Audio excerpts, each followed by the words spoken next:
So the more we kind of mix it up and get to know each other, the better. Okay. That caused a lot of people to move. You got kicked out? Right.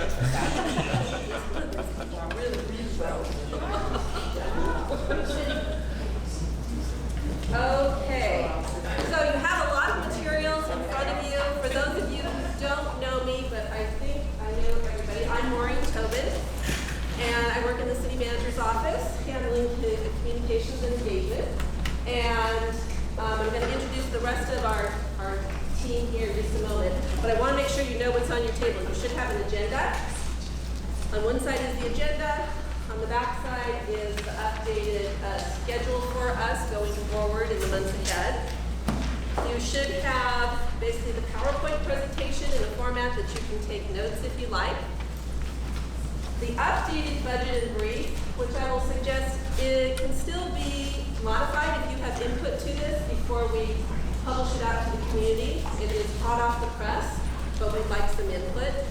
And if you can't provide it today, in the next couple of weeks, that would be awesome. And a tablet, in case you would like to take some notes on your own that you don't want on the PowerPoint. Also, some sticky notes, big ones and sort of big ones. They're not all open.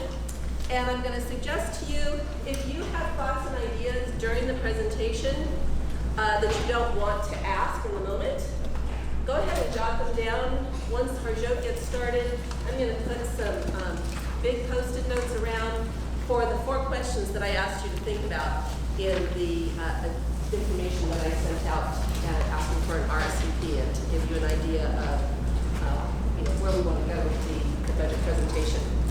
Okay, we have a semi-different group this morning than last time, which is awesome. But we took a lot of time to introduce ourselves at the first meeting a month ago. And so for those of you who weren't here, if you didn't watch at least the beginning of the video from last month's meeting, I encourage you to, because it really was a lot of good information sharing. But if you weren't here last time, you're new today, would you raise your hand, please? Okay, quickly, if you could just stand up and share who you are, probably here, Morgan Hill. Gail Hammond, 36 years. Great. So that's glad to be here. Hi, I'm Nancy Domio. I moved here in 1994, so that's 25 years. Okay. Jeff Perkins, and I've lived here 23 years.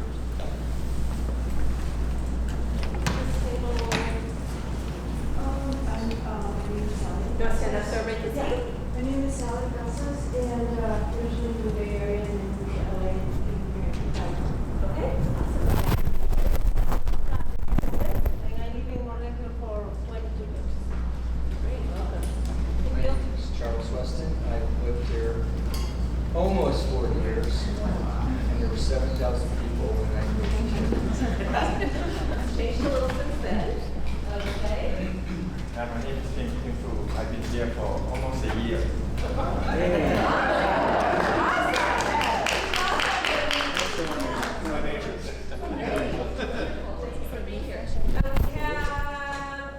Kim, you're on. Just who you are and how long you've been here. I'm Gaxiola. I'm with the Leadership Morgan Hill program and just found out about this, so I'm excited to be here. I grew up in Morgan Hill, so lifelong resident. I spent some time in Miami and Chicago and outside of Chicago, Illinois. But really, I've been here since 2008. Brought my family back and I'm happy to be back. Okay. If you wouldn't mind signing in and creating a name tag and Just an observation, the people that spoke that direction were couldn't hear. inaudible here, and so I kind of doubt that unless you've got another microphone do someplace, not have another that microphone. it'll get picked up on the... Okay. Sergio, do you have any sense of if we picked that up at all? Yeah, I picked it up. You did? Yeah. Okay, awesome. Okay, and then I see in the back, we have someone new. Yes, I'm Terry Williams. I moved here about 2.5 years ago from Los Gatos. I understand this is also being called Los Gatos South.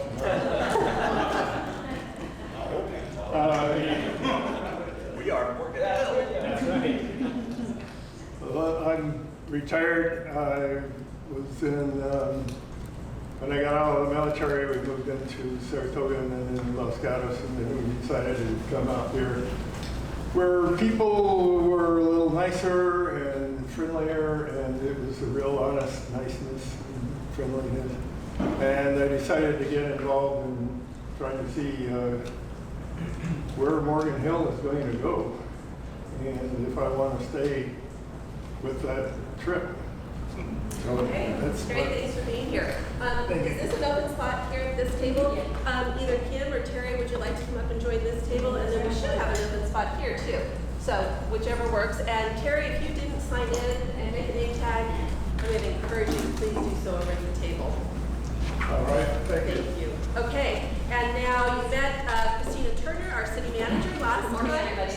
Hopefully all of you know who she is. We have Edith Ramirez, our economic development director. Good morning. We have Chris Gioni, our public services director, and Dat Nguyen from finance, our finance director. And then we have Harjot Senga, who's going to be doing the presentation today, and Harjot is our assistant to the city manager. So, want you to notice the updated schedule here. We don't need to really discuss it at this point. The questions to consider during the presentation today, and hopefully you've already been thinking about that as you review some of the materials. Are there any surprises? Are there any surprises? You're looking more about the budget. See, the only surprise, I don't think it is a surprise, but until I got here at the last meeting, the surprise was that the public safety rules, police and all that takes a sizable chunk of the budget. Yeah, of the other general one fund. is, as a homeowner and paying sales tax, I never realized that the property tax and the sales tax contribute about 40–45% of the total revenue. See, because most of the people like me who now always think, oh, property tax is sales tax, it is going, why are they doing it? That maybe it is covering the lot of cost of the budget, which is also a way for me. Right, and we get a very small percentage of both of those, so we'll be going through that in a little more detail. So think about that, any surprises as we go forward, and that's the kind of stuff you can write down on the Post-it notes if you would like to. Is there information missing? Is there information, the budget document itself is gigantic, so should we be providing more detail on some things? Is there anything that troubles you or concerns you as you get deeper into this? And then, what are your thoughts on how we could best be sharing this with the community? Realizing we have a whole variety of people who live here, some who live their life in the finance world and deal with budgets all the time, and others who rarely delve into that and don't even like it. So how do we make it more appealing for more of our community to get engaged with and understand? Okay, without further ado then, I'm going to let Harjot get started. I'm going to put some stickies up around where you can put your Post-its notes. And don't be afraid to just get up in the presentation and do that if that works for you. Also, even though we're going to have a Q&A at the end, if there's something that really needs to be brought up in the midst of Harjot's presentation, don't hesitate. Absolutely, yeah. We want to get through the whole thing, but we also want to make it interactive and conversational. There is a possibility, I just want to throw this out there, that we might decide, as we get to the end of the day, that we want to schedule another session just around the budget, because I have a feeling there's going to be some people who'd like to dig in even deeper. Okay? All right. Harjot. Awesome. So with that, we have about an hour and 45 minutes left. A little about myself, Harjot Senga. I've been with the city about 7 years. Really started my career with Morgan Hill. I graduated with a bachelor's in accounting from San Francisco State. I started back in 2012, as an accounting assistant. Various other roles in the finance department. My most recent role with the city manager's office as assistant to the city manager. I'm really excited about the 384 process, and I'm really happy that we have a great turnout, and really do appreciate your participation in this process. So with that, I'm going to go ahead and jump right into the budget. Again, feel free please to stop me if you have any questions. We'll try to jam through most of the slides, and I'll obviously highlight some key items that we the today's overview, we're going to be basically going over the budget development process, what a budget is, and mainly focusing on our key major funds that the city uses either for operations or capital. A little about Morgan Hill, population of about 45, around 46,000. These are numbers from the state of California Department of Finance estimate. Incorporated in 1996, area 12.9 square miles for government council manager. And we have about full-time 192.5 personnel that service the city.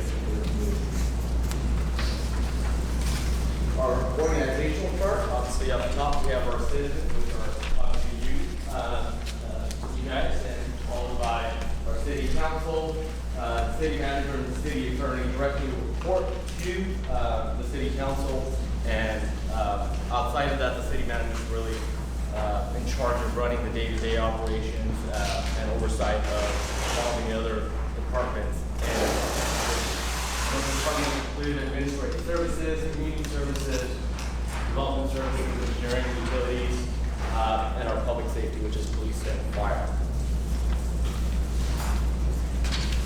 So how is a budget compiled, or what's our guiding document really? The city's approach is really by engaging the community and the stakeholders when we develop these master plans, also known as the guiding documents. These guiding documents basically outline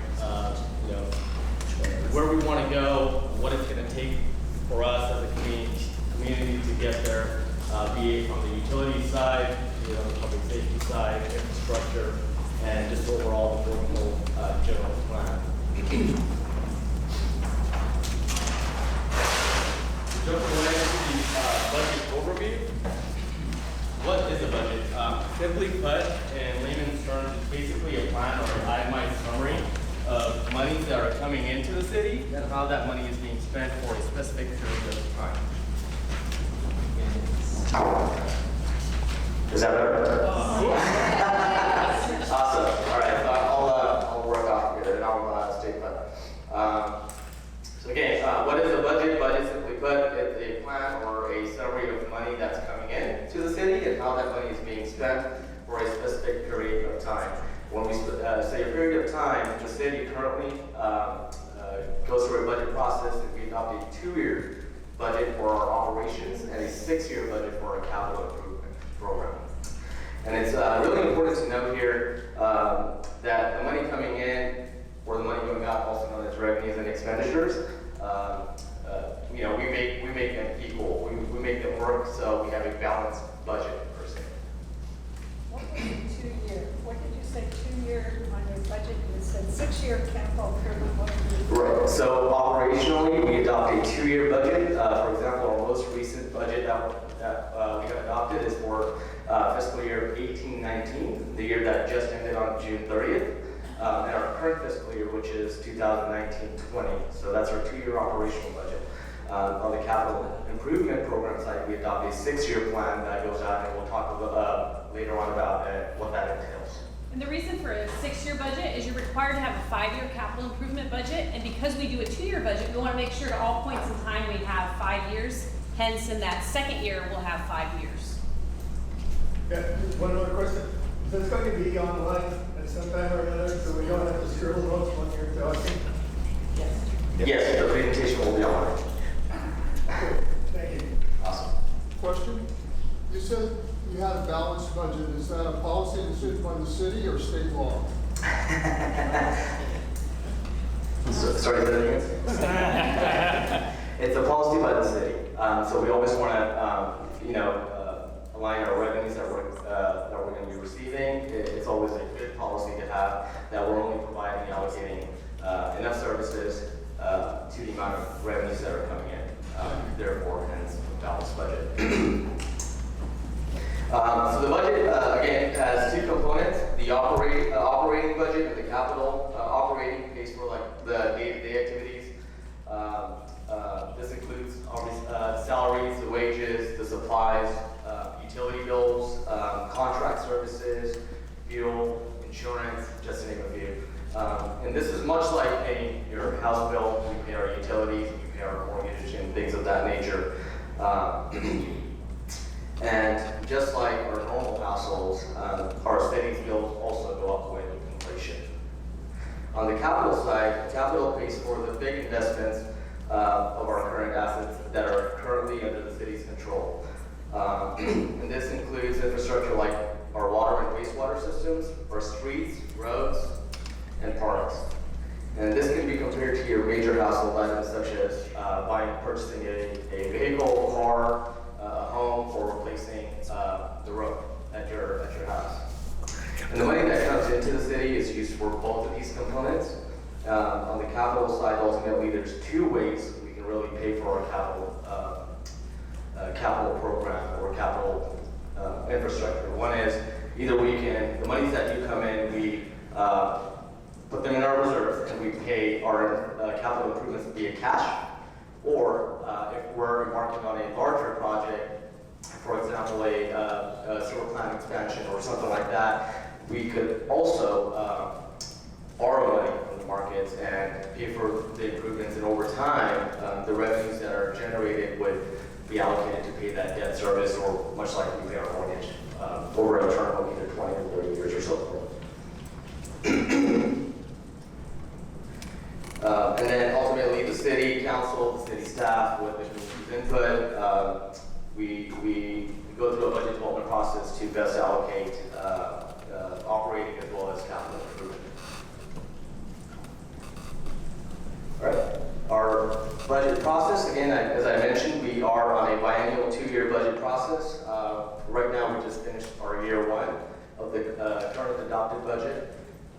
The budget process really starts in January every year, where the city council goes through a goal-setting workshop. They establish their goals and strategic priorities for the upcoming year, and then those priorities and the goals are then taken back by the city manager to the leadership team, and basically they equip the department heads to say, go ahead and develop your budgets that implement these goals and strategic priorities for the council. February to April, we go through the budget development process. April, city manager releases the recommended budget to the community and the council. In the month of May, we hold a budget workshop, a day-long workshop where we delve right into the recommended budget. We go through the operations. We go through the capital improvement program, what we're planning to do, and so forth. And we also receive input from the city council, the community as well, and make any last-minute tweaks to ultimately go ahead and adopt the budget in June. And again, year 2 comes around. We go through the same process with the city council reviews their goals, their strategic priorities. We make some tweaks there, update those, and then staff, again, based on the new goals and the priorities, we go back and adjust the budgets that implement those goals and those priorities. Any questions on this process? Okay. So the next upcoming budget process is going to be January 2020. So look at that.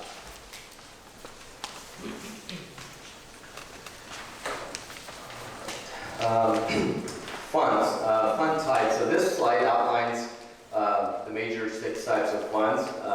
Generally, cities or agencies operate in. The general fund primarily funds the day-to-day operations of the city. And the functions include our public safety, police, fire, recreation, and a lot of the streets, downtown, or the parks maintenance. Special revenue funds, these funds are set up to account for proceeds or any special revenues that the city receives either from the state, the county, and they're generally either restricted by law or an administrative action to expend those on those specific. An example would be we receive either gas tax monies. They can only be spent on street repairs and so forth. So city has very different types of special revenue funds. Another good example is our Development Services Fund 206, which we'll talk about as well. The capital projects funds are used to account for financial resources that are used to really acquire or build out our capital construction, so infrastructure and so forth. An example again, this could be the recently enacted, the SB1 monies that we're receiving. We're allocating those directly to our street CIP, and they're accounted for in our capital projects funds. Enterprise funds are used to account for governmental operations that are either financed or operated in a manner that are similar to a business. With that being said, the city of Morgan Hill has two enterprise systems. One is our water system, and then the wastewater system. So both of those fall under our enterprise funds. Internal service funds are funds basically used to account for financing of goods or services provided by one department to another. A good example is our information technology.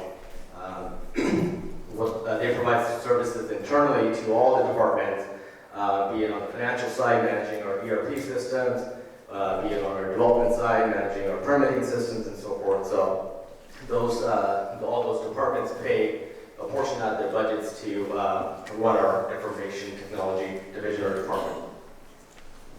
And last but not least are the agency funds. Agency funds are also known as fiduciary funds, where the city's basically in charge of, in a fiduciary capacity, as a pass-through, we take the funds, we manage the oversight, but we're not liable for any either shortfalls or any of that nature, so the city's assets are not at jeopardy. I have a question. Sure. Funds is equal to capital, is that right? Sorry, say that over. Funds is equal to capital. So you're operating in your capital, you're trying to balance them, right? Right. And so funds is essentially the ways you're getting capital. Funds are, it's an accounting mechanism, so we're getting resources. Funds are basically established to buckets per se. We cannot commingle the money for specific reasons. State laws or either county laws or federal laws require that you account for certain funds in a separate fund in itself. So that's why we have these funds developed. Can you give me an example of an agency fund? Agency fund. A good one is we have our assessment districts. The city has a Morgan Hill Ranch is an assessment district. The property owners in that area or in that assessment district pay a special, per se, like a tax or an assessment on their property tax bill. So those funds the city receives, and then we turn around and we take those funds and then we pay off the debt service. So basically, those assessment districts issue bonds to make some improvements in that area, and all those parcel owners now basically pay a portion to pay off the debt of those bonds. So city's not liable for them, but we do collect them, we get them from the county, and we turn around and pay off the debt service. Just for further clarity, thank you for asking the question. How is that incorporated into the base budget? And if we don't have accountability from a financial perspective, is it still built into the overall zero-based budget, or is it just a pass-through? I'm just trying to understand the difference. So it's essentially a pass-through, it's essentially a pass-through. So when you look at our budget, we incorporate them. It's a category in the citywide, so we do report them. We obviously our financial statements and so forth. But yes, they're just pass-through. Would you define pass-through? So pass-through would be where again the city's just acting as a agent in the middleman, where we're receiving the funds from one entity and then delivering them on the other. Are the funds designated as they pass through? They're designated for the purpose that obviously the fund is set up for. So an example like that, assessment district. So if you take a look at reassessing or redeploying dollars in the overall budget, we've got 1.7 billion right now in agency funds. Those are somewhat protected because it's a pass-through. So if we're looking at any adjustments in the city, we are looking at 134 minus 1.7 to be able to do something concrete with. Yes. And no. Yes and no, because again, we'll talk about it as we go through what fund really the city or the community or the city council really has discretion over.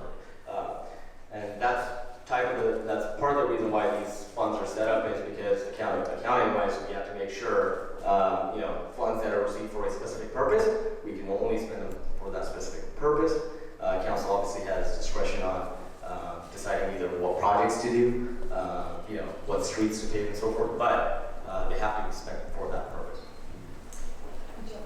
Yeah. I don't know that it was 100% clear. I want to piggyback on what Charles asked. So when we're talking about funds in this context, what we're talking about is categories of money. They're almost like separate accounts that can't be commingled, but it's not necessarily that our budget is balanced in 100% of the capital project funds here are getting spent within the 2-year budget.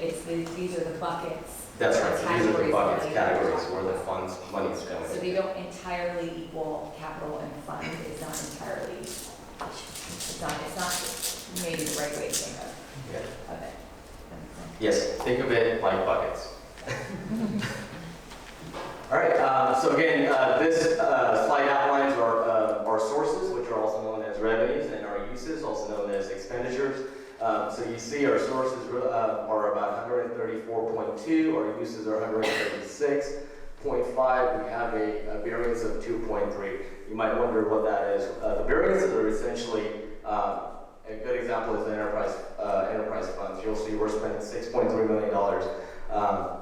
It's really in the capital side.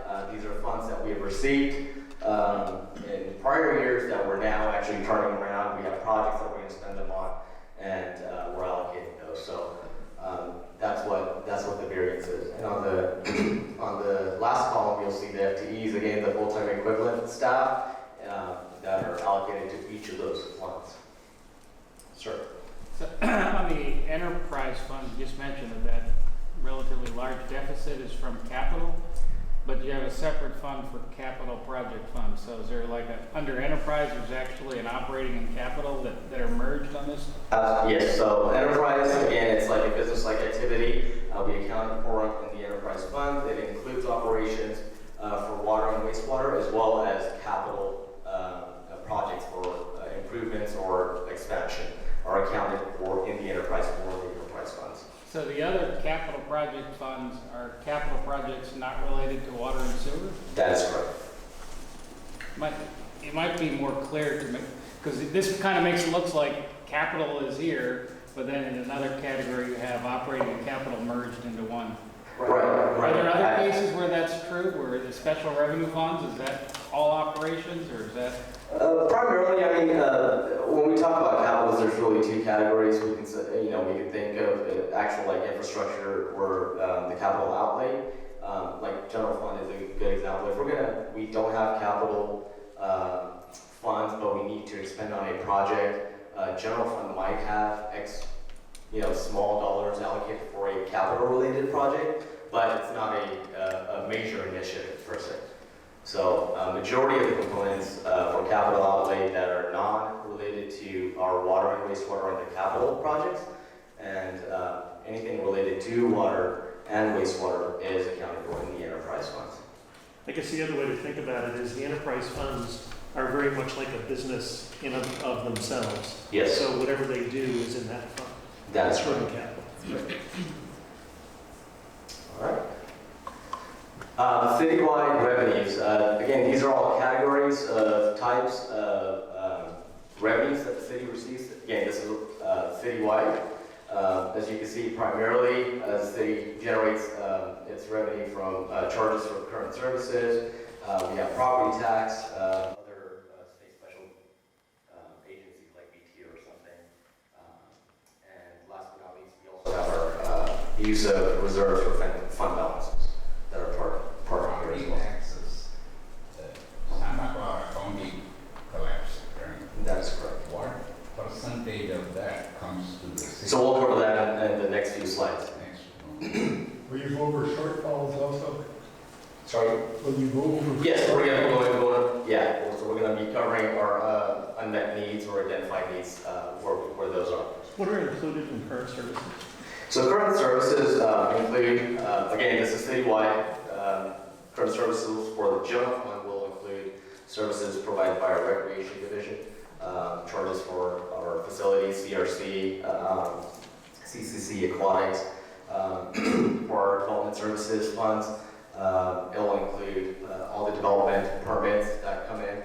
We provide the service to get those permits through. For enterprise funds, it means water charges and wastewater charges. So that all falls into this category.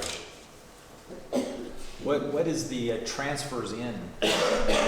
So transfers in are a mechanism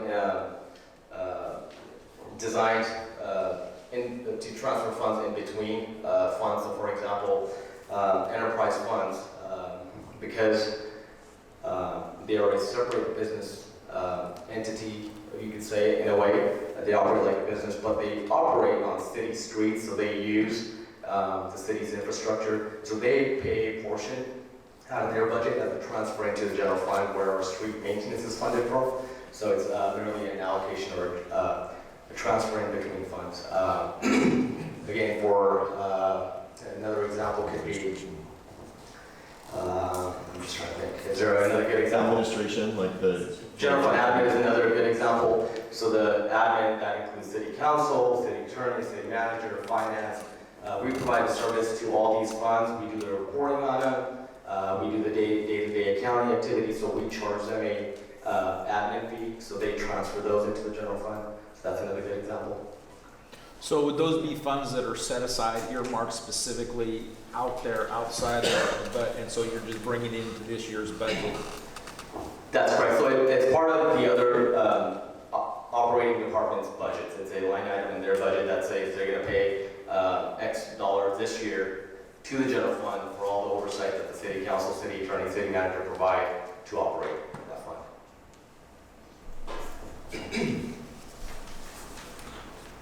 All right, on the expense side, this again is a citywide. This shows our major categories. We have salaries, wages, we have supplies and services.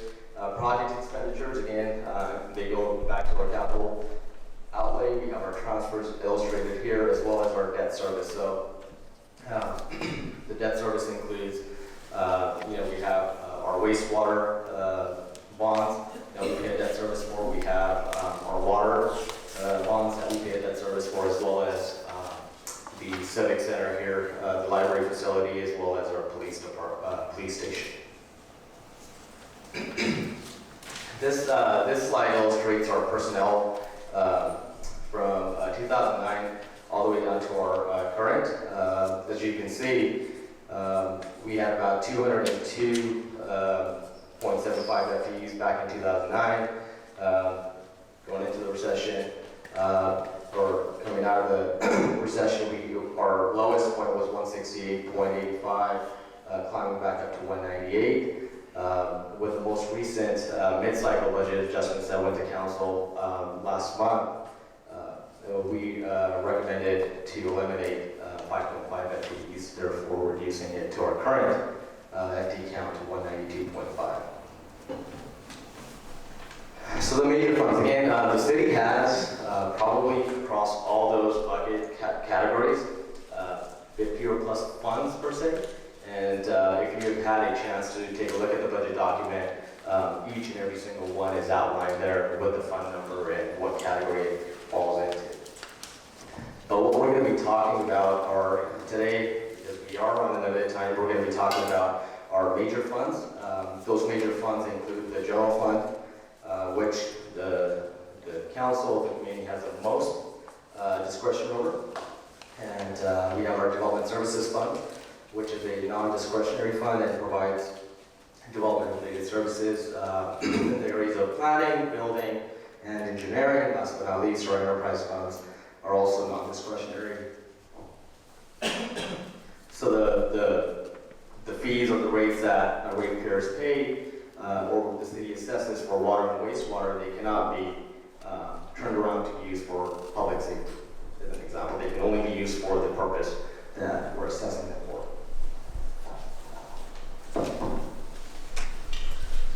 While Harjot is taking a sip of water, I just want to explain on the funds that he's talking about, how we account for things is consistent with how the rest of the cities do it out there. So we're bound by governmental accounting standards as well as generally accepted accounting principles, otherwise known as GAAP. And we do have independent auditors that come here twice a year. So they do preliminary work before we close our books, and then they come back after the year and then do audit procedures. And so they have to provide an opinion to our city, basically stating that our books have been prepared in accordance with GAAP. And so that readers of the financial statements can then rely upon them. And I would say the same thing for our budget. We also use the same sort of principles that governmental accounting standards ask you to use. Thank you.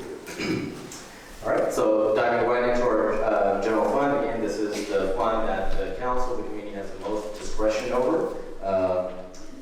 And our general fund revenues for the fiscal year 1920 are about 43.4 million.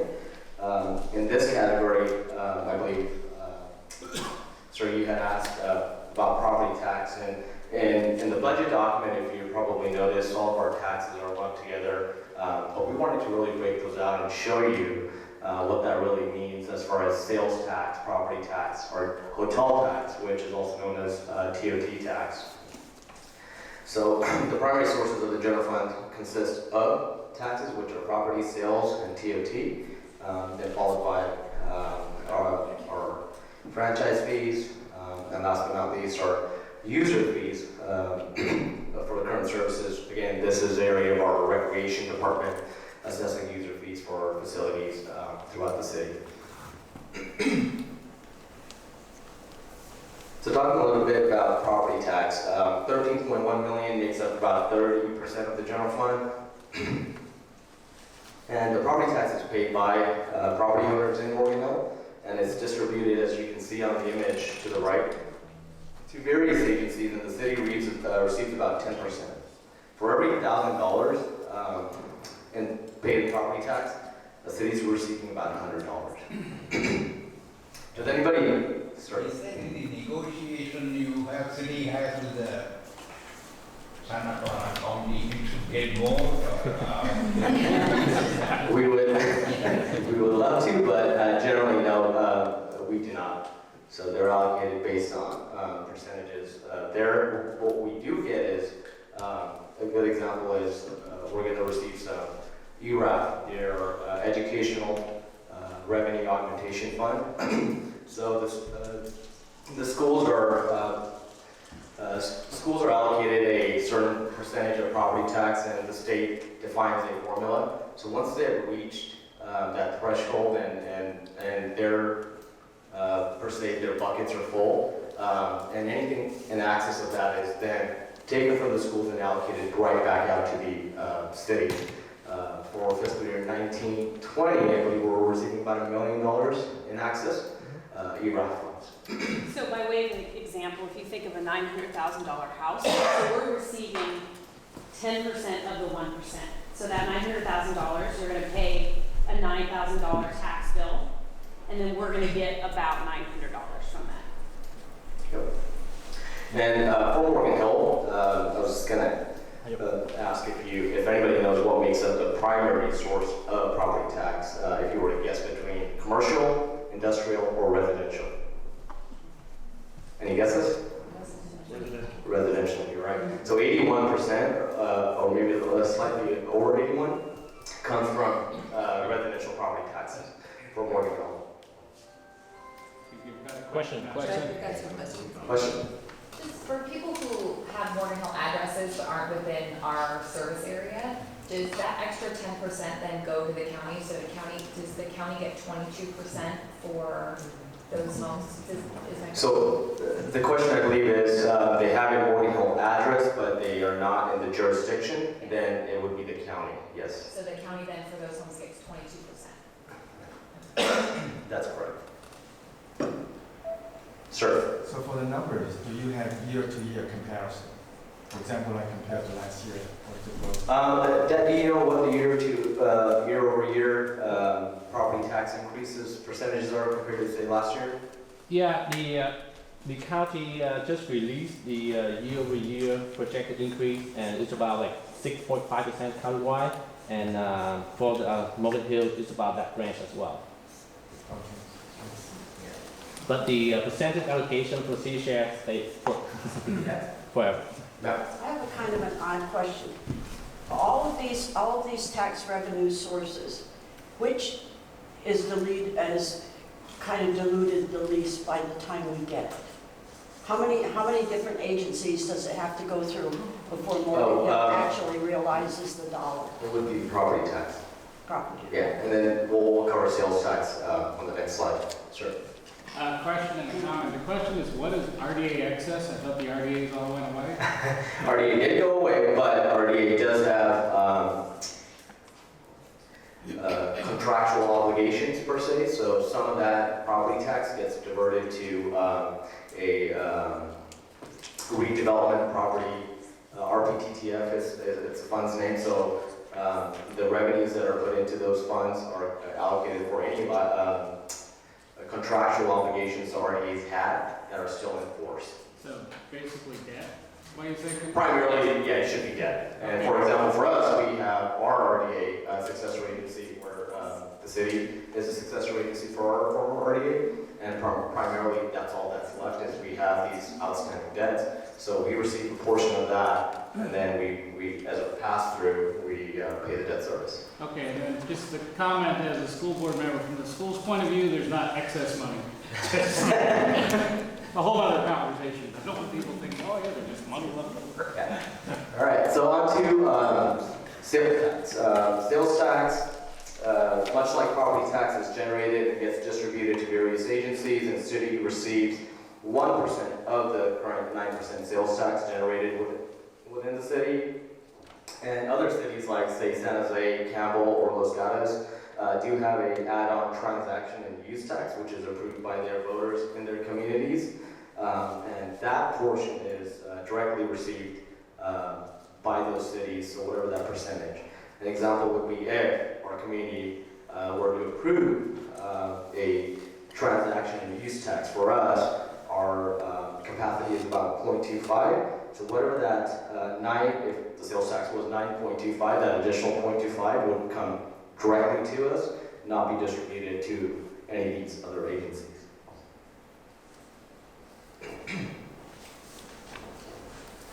All right, TOT tax, unlike the property and the sales tax, which gets distributed amongst other agencies, this one is assessed directly to our visitors that reside or stay in our hotels, and is remitted directly by the operators to the city.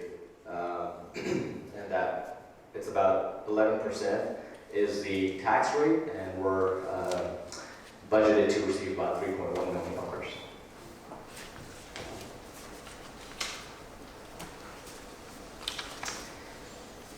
General fund charges for current services, again, just going back to our recreation, this includes our facility rentals, our membership fees for the recreation and the aquatics, as well as any classes or meeting room rentals and so forth. For our police, public safety, this includes any special event securities that they provide. The city does charge those special events providers or managers a fee. The city also, for the police division, also generates some revenue from, say, franchise tow or abandoned vehicles or any animal control fees that we do have.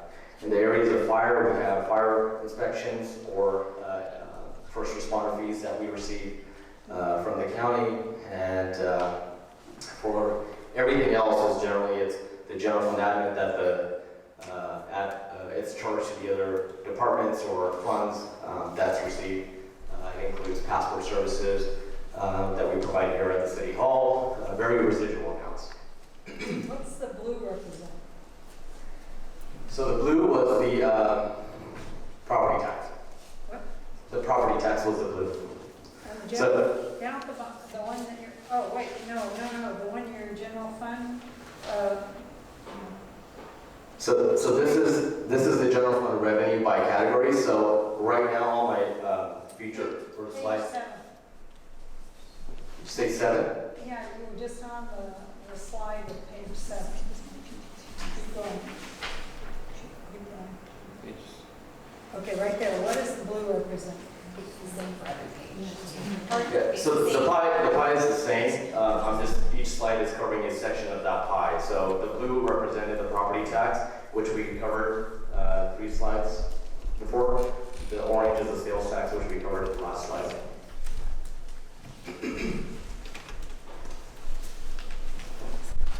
All right, so general fund others, these are residuals again for franchise fees that are assessed to the utility operators, use of monies or properties that the city has, transfers, and any strategic uses of the fund balances that we do.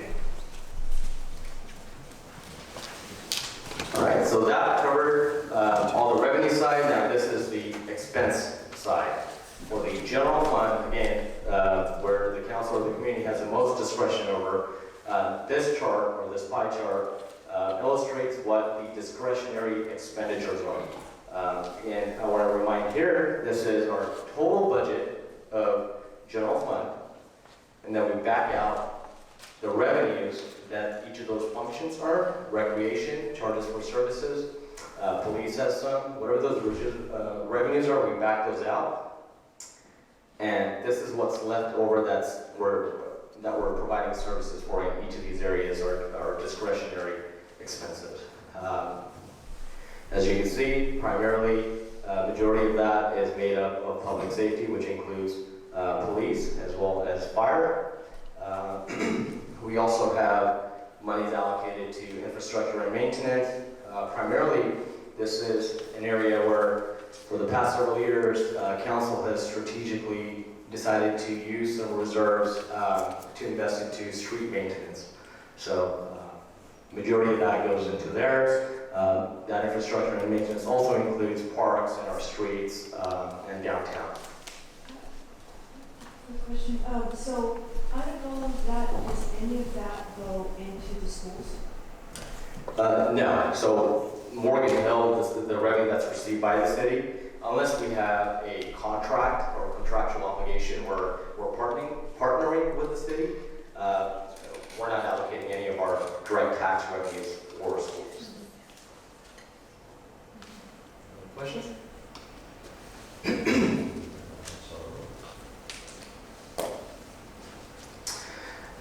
Okay, so going right into our discretionary again, I'm going to cover,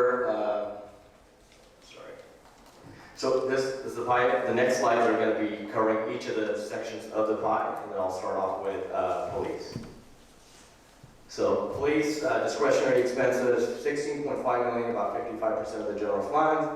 The divisions that are included in here are police administration, field ops, special ops, dispatch services, support services, and also our EOC, which is Emergency Operational Center. So the field, the admin obviously provides administrative oversight and planning, including budgeting, crime analysis, and hiring and any personnel management. And the police chief oversees all of those divisions. The field ops is our uniformed personnel that respond to requests for police services and initiate any proactive investigative crime prevention and suppression.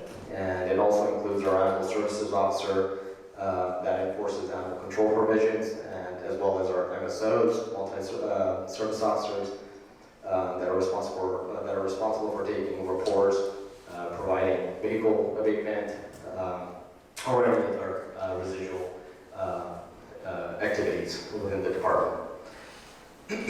The Special Operations Division oversees any major case investigations or participations in our regional task force, and also includes our school resource officers. On the Sports Services Division, it provides front desk customer service, all the back office support, including evidence reading, records management. Last but not least, we have our dispatch answering the incoming emergency or non-emergency calls and dispatching personnel report. Next up is the fire. Fire is about $6.5 million budget, about 22% of the general fund, and it's operated through a cooperative agreement with CAL FIRE. They provide the personnel services the city owns the 2 fire stations and provides operational services. So that'll include or any maintenance on the fire stations or any kind of day-to-day items that they do need, supplies, services, things of that nature.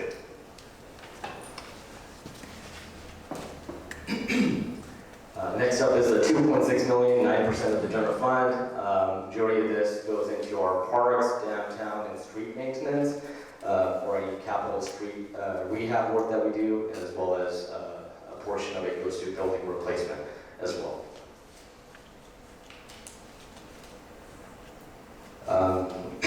General fund discretionary for general admin, it's a $1.7 million budget, about 6% of the general fund. This includes the city council, the city manager, the city attorney's office, council services, records management, HR, and finance that provide general oversight of the city's operations and functions. On the recreation side, sorry, go ahead. Do we have any statistics, maybe Dot, you have it, how the city of Morgan Hill compares to other cities on the general administration? It looks like we're 6% of the general fund. Just curious what some of the other cities might have. We haven't done the comparison yet, but we can. I could say the confidence that you see Control Resource and correctly on that City of Morgan Hills is collects the lowest amount of tax in our peers in the county, and I'm sure our admin as well quite low compared to other cities. Yeah, and if I may add to that, is I haven't done an full-blown analysis of the other cities in the county, but I have seen numbers upwards of 10 or 12% on general tax. Well, these are some things that we'll provide.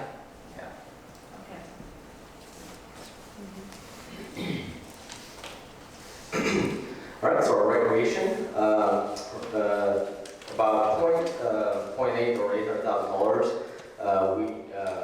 The general fund provides support to our recreation activities. Very unique to Morgan Hill. We have a robust recreation division that operates or has operated for the past few years with very little to no support. But in the recent years, as we've started to plateau and so forth, and we have to address some of the building maintenance needs, the general fund has started to provide some dollars to take care of those infrastructure improvements that we need to take care of to ensure our community can continue to enjoy the facilities, that they are currently. In this department, generally, there's 3 categories. We have the memberships and program services. This includes our CRC, the Centennial Recreation Center, the Aquatic Center, and any other fee-based recreation programs like swimming and so forth. The community services includes our senior center, the teen center, the skate park, splash pad, or any other low-cost or free programs for our senior community. The facilities, again, is the outdoor sports center. Any rental income that we have for the meeting rooms, or any lease agreements for special events, permits, and so forth are handled through the facility services.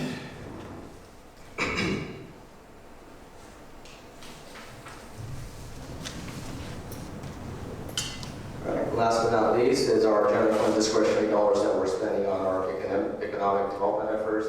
The division here is supported by about $700,000, 2% of the general fund budget, and focus on improving the community's economic sustainability and the quality of life.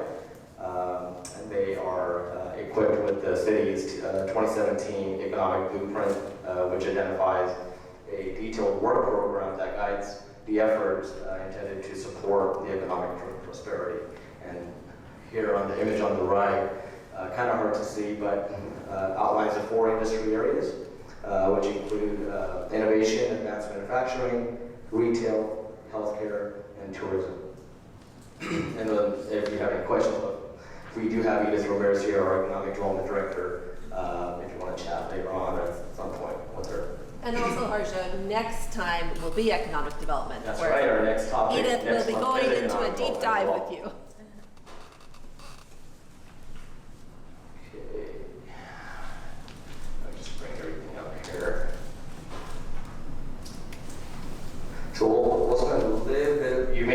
seen this chart, I believe, at the last meeting.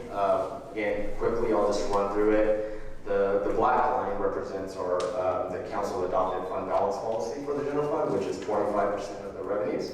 And if the revenues fall below the 25, the city is required to take corrective actions. The purple line represents the minimum level of 15% of revenues, and if we ever do fall between the 15% mark, we will need to take corrective actions within 30 days to address that. The orange line, which is the adopted budget, when we adopted the current 2-year budget, shows the general fund dipping below the goal of 25 revenues in fiscal year 25-26. And the last year of the forecast, 27-28, to end at about 19%. The green line is the goal setting line. In January of 2019, the council met and held a goal setting workshop where the staff presented an update to the general fund. We included what was known economically at that time, our projections for revenues that we're going to receive, any development-related projects that we know were coming down the pipeline that we knew would generate tax dollars for us. So we provided that update to the council in January 29. So you'll see the green line was exceptionally better in January with what was known at that time. Now the big line there, the red line, which is a mid-cycle general fund.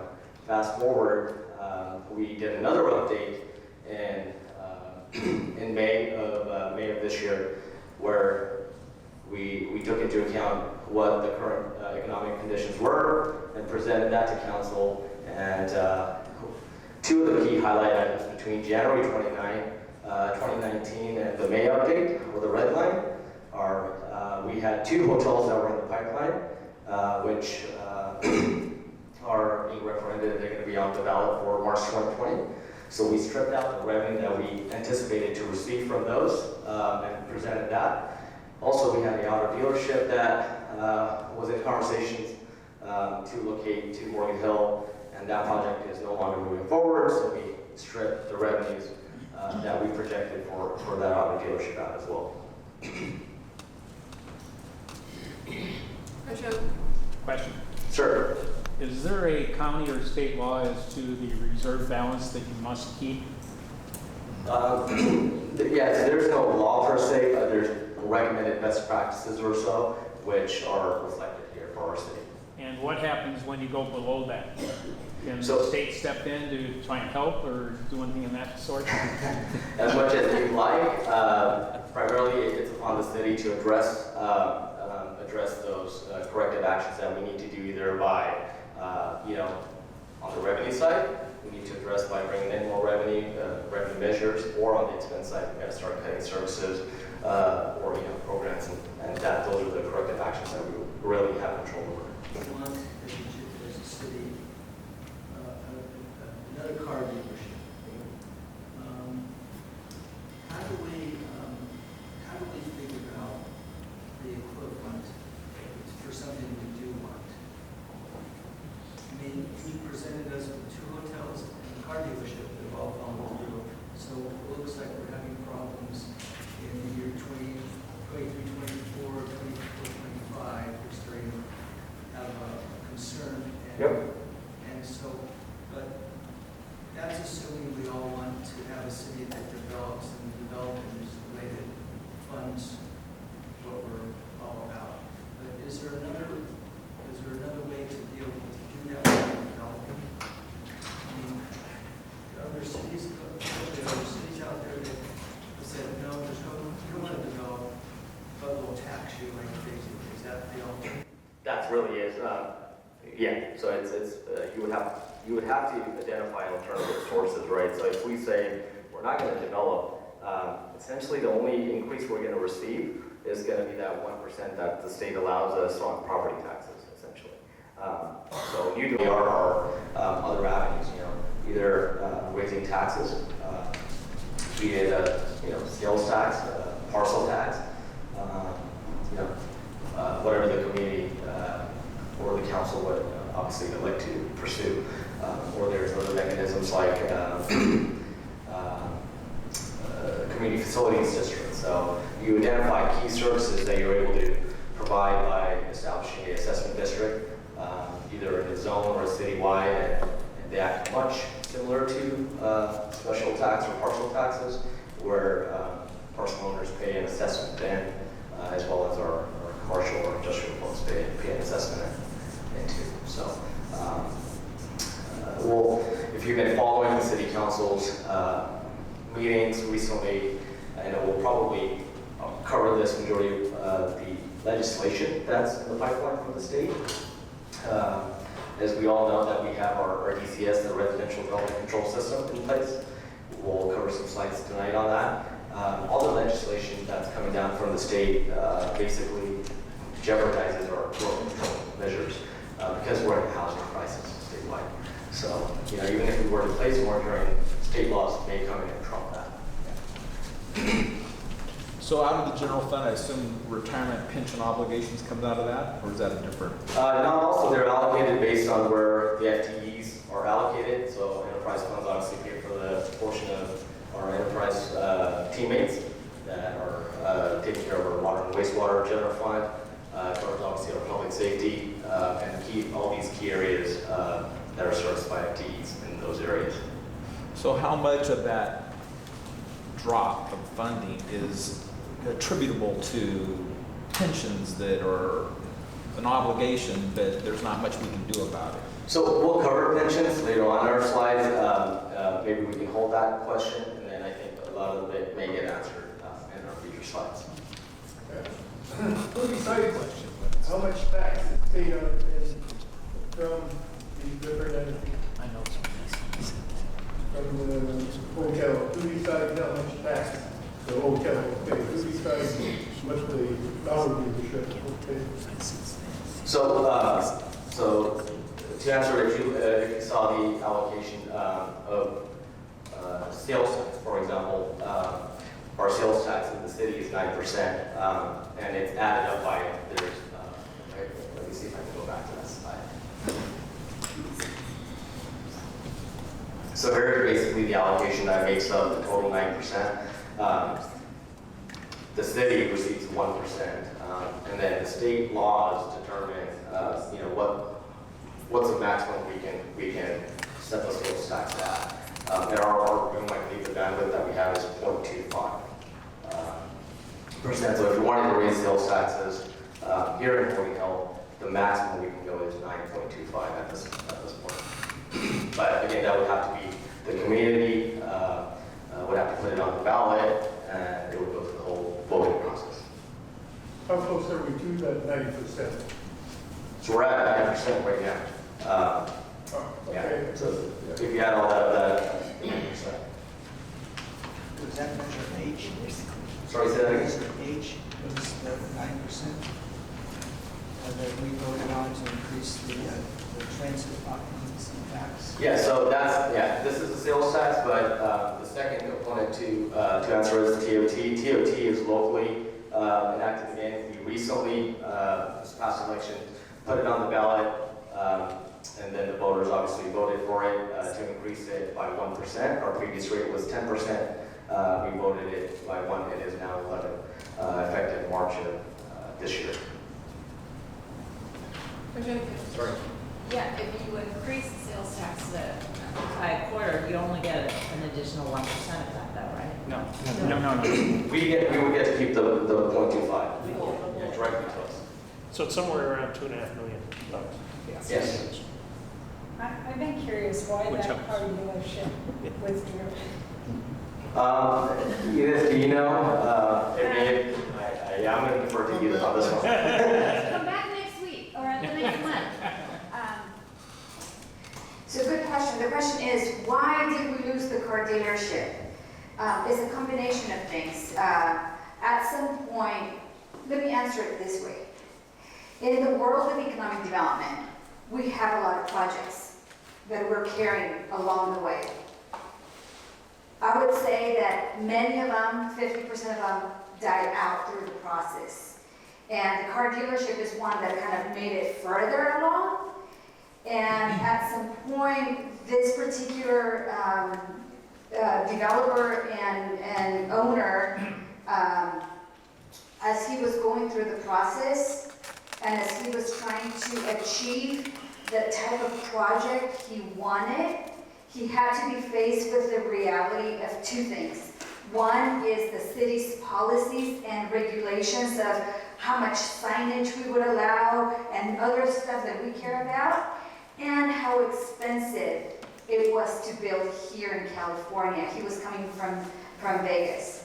So at some point he decided to just kind of back out. We have a lot of projects that we carry, and sometimes they get very far along the way. We had a company that just, that we had announced, we were pretty comfortable that they were coming in. And finally, the impact fees and the cost of developing here on greenfields was so expensive that at some point they have to make a decision. So it's a tricky question for us. At what point do we start projecting revenues for those companies? It's a little bit of a balancing act for us. And happy to chat more. The question as to, so how do we get revenue? Well, either you have a really well thought out land use plan that provides revenue for the city and is sustainable and can carry the ebbs and flows of the economy. So you have a diversified income of land uses. So if one industry comes down, you have another one that is holding you up. Or you as a community decide that you want to raise taxes or come up with other financing mechanisms to continue the services you want. Do you have any other questions? Sir? Maybe it's just a placeholder. Every time I look at this slide, the visual I have is for the next couple of years, we're kind of like plugging the dikes, because the decline is 1%, 2%, so we're plugging here, we put this arm here, we're plugging that hole, and then eventually get to a point where there's a pretty steady slope. So I guess my comment is really coming from the gentleman's comment a few moments ago. It would be helpful, maybe in anticipation of next month's presentation, is to understand the city's strategic positioning long term, because to your point, depending on how we want to see ourselves and things that we can or cannot do, really kind of folds into how we're going to take a look at the operating budget to be able to meet those goals. So I guess it's a question of where are we with city visioning over the next really 5 to 8 years to understand who we want to be and what services we want to provide at what cost. That allows us to understand economic development, other feeders that will go into it that we can plan a budget, because I'm just concerned that we only have so many hands to plug the percents and it's going to fall off quickly. But unless this group understands strategically where we're going to position ourselves as a community, it's hard for us maybe to kind of continue to help provide opportunities. So it's just a thought and a placeholder for the next go-around, is trying to understand the alignment long term, and then that provides some boundaries of who we are, and then it'll give us direction and what we want to see. So that's exactly what we're hoping. The exercise that we're embarking on with Engage Morgan Hill is exactly that we hear from the community exactly where we want to head, how do we position ourselves into the future to be sustainable. That's right, sustainable. because it's not a concern, it's more of a planning process. So we have to have city ballot measures to provide increased revenues. Then we need to start campaigning on that now, anticipating that it's going to go on the ballot 2 to 3 years from now, so we have success in those campaigns. And that's something that strategically it's a positioning perspective from a community voice, and we just need to help provide some of that insight. Absolutely, and that's exactly what we're counting on by this process. We hope to achieve is that graph shows that it's not sustainable in the future. Or we might be okay, but yes, exactly. Echo Dedo. I totally agree with that. Sure. How much of a difference would the 2 hotels and then the auto dealership have made to that graph? Yeah, I believe we had forecasted about $700,000 or $800,000 for the hotels. Yeah, between those 2 hotels, between 6,000 and 700,000. Yeah, that's annually ongoing revenue. And then, do we know what was in store? Well, for the car dealership, the average car dealership in California could potentially generate between 300,000 to up to $1 million annually. Isn't that basically the orange line? Because we thought they were coming online. Weren't those the major revisions? Right, so those were the major revisions, but in addition to that, we updated based on our sales tax projections and property tax projections as well. But those were the two main key items, and that's Yeah, so the one gold fund. line. Now, for example, Shoe Palace is building a huge facility. Is there any? Shoe Palace. What is that included? Shoe Palace, it's a tricky one again from economic development perspective and finance perspective. They are expanding, yes, but we don't know if it's going to be we know it's going to be property tax generator, but we don't know how much of sales tax it's going to generate at this point, or what the use of that facility is going to be. Shoe Palace was included. It's a project that has been in the pipeline, so we've included that. I'm curious about, going back to the hotel taxes, have Airbnbs and VRBOs hit that market? Has that hit Morgan Hill? And if so, is it taxed and regulated? So the city does have a voluntary collection agreement with Airbnb. So Airbnb on city staff does collect it and remits it to the city. I don't have the numbers, but it's not much. Yeah, it's not much. Yeah, it's not much. What's the ability of the city to annex any additional land? I think we could probably have a whole topic discussion on that. But keeping time in mind, I know we do have slides that we want to get through and cover that. So is it okay if I jet through onto the next slide? All right, awesome. So keep this image, this graph in mind. We're going to revisit this again in the future. All right, so the next sub-item I have is development services. Development services is our Fund 206, which has the three activities: planning, engineering, and building. Essentially, any developer that wants to come in and do any kind of development, they go to the city hall, and our development services team facilitate their activities and guide them through the process. It's important to note that the Development Services Fund has some unrecoverable expenses. So much like where we'd like to be full cost recovery on the development side, each of these activities have some level of unrecoverable expenses. And you'll note each of these, one common theme there is general information and public counter. Essentially, if some developer wants to come in, wants to build, what we don't want them to do is, or what we don't want to do is, you want to talk to somebody that's going to charge, it's going to cost you $250 to have a meeting with a planner or an engineer and so forth. So there's some level of services over the counter. Folks come in, they want to know, I want to relocate my business to Morgan Hill.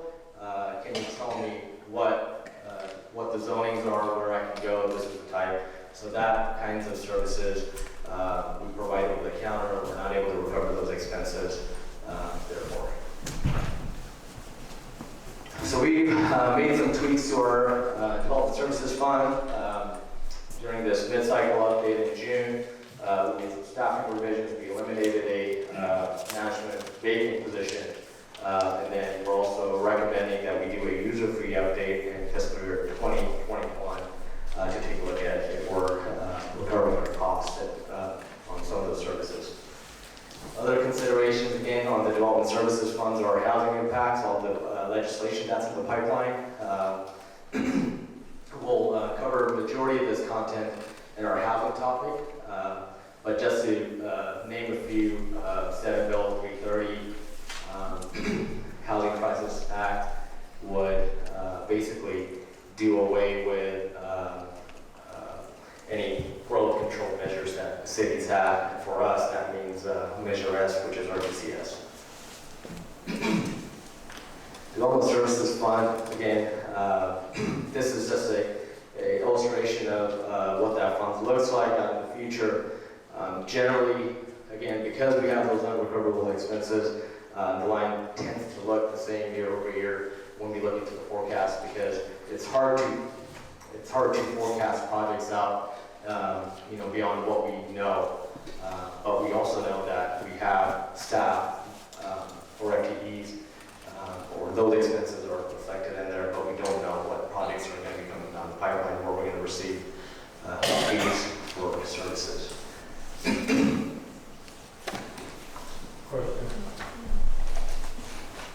you going to talk more about the RDCS funds and how if they go away, like how it's going to affect our bottom line? Absolutely. So we have a special section all the way at the end that talks about what kind of revenues we receive from RDCS and what that means.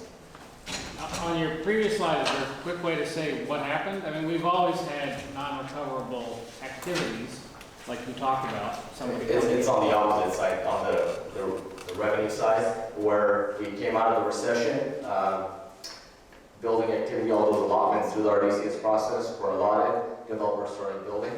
So we had the revenues coming in, and we were able to afford paying the expenses that we had.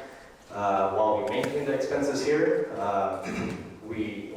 those revenues there aren't sufficient revenues, or we're not aware of what development projects are going to come in, so we can only forecast revenues based on what it is.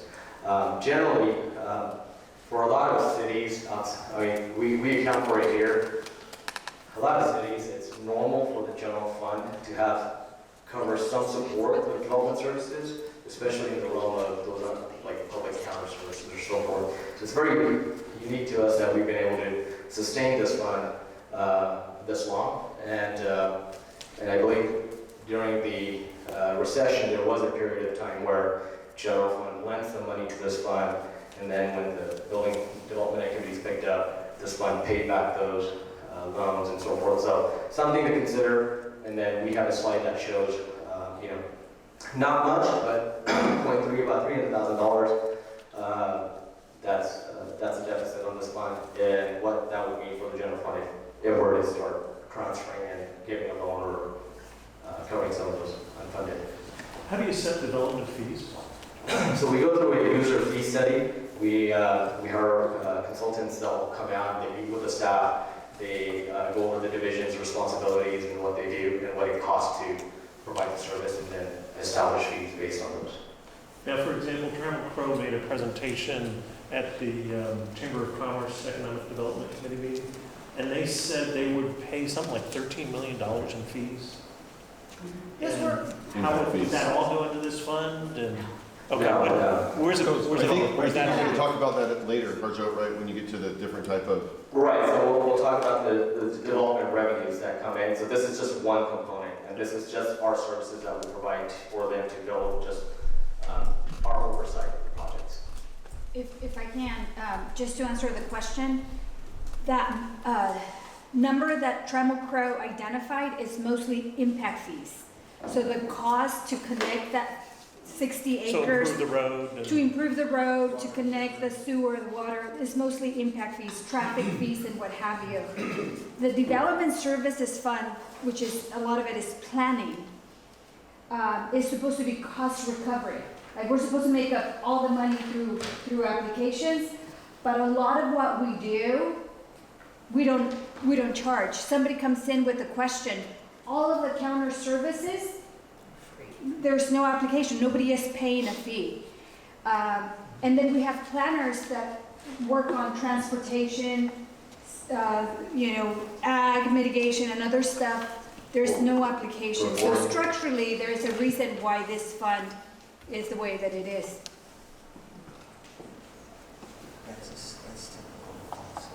It is typical, Charles, you said it's typical of cities. Absolutely, yes. I think that the conversation ahead is we don't like the line to go down. Then we structurally need to rethink the way that we fund that division. Or change the way you deliver services, Yes. like open county. Yes. All right, so we'll briefly touch on our enterprise funds. Again, this includes our water and wastewater.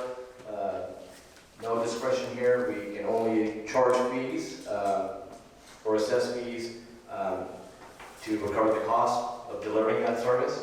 For water operations, again, this is two parts. We have our water operations, The revenues are generated by the water rates, account setup fees, or any new meter installs. The expense side, we have our water operations. We have our utility billing that does the billing of the utility, as well as water conservation efforts that we do have. On the infrastructure side, going back to the capital improvements, we have a component of water rates, the current ratepayers that fund. Those are to fund any capital improvements to the existing infrastructure, any maintenance. And the infrastructure or the capital improvement fund of the enterprise fund also has development funded impact fees that, much like, say, Travel Pro or any other development would pay, that we would have to expend our capacity. So we would use development impact dollars to fund those. Again, we'll touch on development revenues again in a bit. Same thing on the wastewater side. Revenues come from the wastewater service fees that we assess. On the expense side of operations, we have our wastewater operations. As you probably know, we haul all of our wastewater up to the Scrub plant that we own co-op with Gilroy. So we fund for the operations of that plant out of the wastewater operations as well, and we get a debt service from there. On the infrastructure side, again, we have our service revenues that pay any improvements to the existing infrastructure, and impact revenues, impact fees that pay capacity-related projects. Our capital improvement plan, CIP, this is a 6-year plan that we talked about earlier. It's generally a tool that governments use to plan major capital projects and acquisitions. So if you see in 1920, we have about $30.5 million, and those categories on the left-hand side range from our general parks, recreation, public facilities, storm drains, streets and roads, and our enterprise fund. All right, so sustainable Morgan Hill, I know the majority of these slides you've probably seen in the last presentation, so I'll zip through the majority of them, but again, just highlighting some of the key areas. Sustainable Morgan Hill, as part of this process, again, we're here, we want to be able to identify what those needs are, what strategically where we want to go long term, and so forth. This illustrates the council's current strategic priorities and the ongoing priorities, and I'm sure you've seen this document. Fiscal sustainability equals sustainable Morgan Hill. While we can always continue to be efficient in the way we do things operationally, it doesn't solve for, ultimately, it's not the answer to the problem per se. So again, you've probably seen this chart. Morgan Hill is the lowest tax revenue receiving agency in the county per capita. How are we being strategic? Through partnerships, as you know. We partner with Gilroy on the Scrawl plant. We partner with YMCA for our recreation facilities. We partner with CAL FIRE for our fire protection, as well as our house keys for housing PMR related items and so forth. In addition to that, from a fiscal point, we've established Section 115 trust to address some of our pension-related items, our other post-retirement benefits, as well as we're continuing to evaluate our staffing levels and adjust those and make those tweaks as we go. And our partners, some of the grants, our recreation division, led by Chris and team, are really good at pursuing grant opportunities, as well as our other divisions. Just to highlight a few, again, you've seen these sites again. Some major items from the police side is DV grant that we used to get. We recently acquired a command vehicle and also received about $560,000 from the state of California to fund a school resource officer to tackle tobacco and other programs in our schools. Again, on the engineering side, we're actively pursuing grants that can help fund our infrastructure improvements that we do.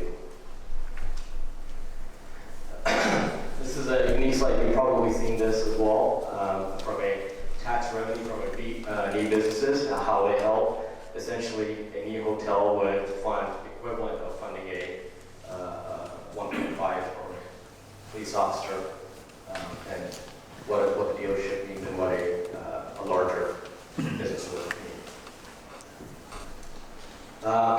Police officers per capita, it shows Morgan Hill as the second last to San Jose being last. This is for 2017, illustrating, as we all know, San Jose's gone through a major recruitment effort. It wouldn't surprise me if Morgan Hill moved to the last spot now. We are Other strategic ways we're being innovative is employee cost sharing is one where the employees pick up a portion of the employer's pension cost. And for that, these are the 4 different types of groups or pension groups that we have: miscellaneous and safety. PEPRA is really the Public Employee Pension Reform Act that went into effect January 1st, 2013, and essentially requires employees and employers to split any pension costs 50-50. Whereas the classics have a more defined contribution for the employee, and the employer's percentages adjust based on the funded status of the pension plan. From a dollar sense, we, for fiscal year 1920, we're looking at about $1 million of savings per se to the employer that otherwise the employer wouldn't have to pay. The employees are contributing that cost. A little bit about how we got here. As we know, dissolution of the RDA plays into effect, and the state's impacts on local control as we see the new legislations that are in the pipeline on the housing component and how that jeopardizes the RDCS for Morgan Hill. Through the economic downturn, we had to defer some of the maintenance on our infrastructure, be it buildings, but streets and so forth. So all of that to add up, and last but not least, the rising pension costs. These are the unfunded general fund needs that are identified by staff. So the police and the fire primarily include personnel, officers, as well as fire staff, to fund a third fire station that we're obligated contractually to build. And then all the other items are really are shortfalls from where we want to be as far as our maintenance and our replacements and so forth for our infrastructure. That each of those numbers illustrate the gap for us. So this is in addition, year over year. Other considerations, again, Development Services Fund, we looked at that, how it's structurally imbalanced, that at some point General Fund may need to consider supporting the Development Services Fund. And also, once the housing legislations are enacted, we'll probably need to, based on those outcomes, make some tweaks to our general plan or our long-range planning, those guiding documents that we looked at in the beginning, so we'll have to tweak those. Say, for example, if RDCS does go away, we'll have to make those changes. All right, so this is specific to pensions, so our total unfunded liabilities, you'll notice that we talk about our needs and then liabilities. Needs are identified by our divisions or our staff that's where we want to get to. Liabilities, we don't really have a choice. These are liabilities, we have to pay them. And total combined is about 49 million. And the general fund's share, I believe, sir, you had asked what that means for a general fund. 67% of that liability would be reverted to the general fund, or about 33 million. So the two plans that we have, the safety plan and the miscellaneous plan, this table illustrates what our funded status is for each of those in the county. We're relatively well positioned currently, but again, that number is again set to change based on how the pension fund performs on the investment sides and so forth. And a generally healthy status is compared to 80% for Sure. How come Cupertino and Saratoga have no safety plan? I believe they contract with the sheriff's department, so they don't have their own safety.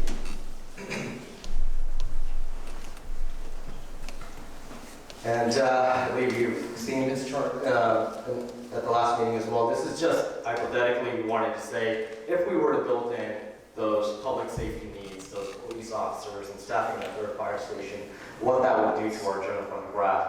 So as you can see, whereas we would have dipped below our 25 reserve in year 24-25, we would now, the impact would be a lot sooner in fiscal year 21-22, where we would dip below our 25% reserve level.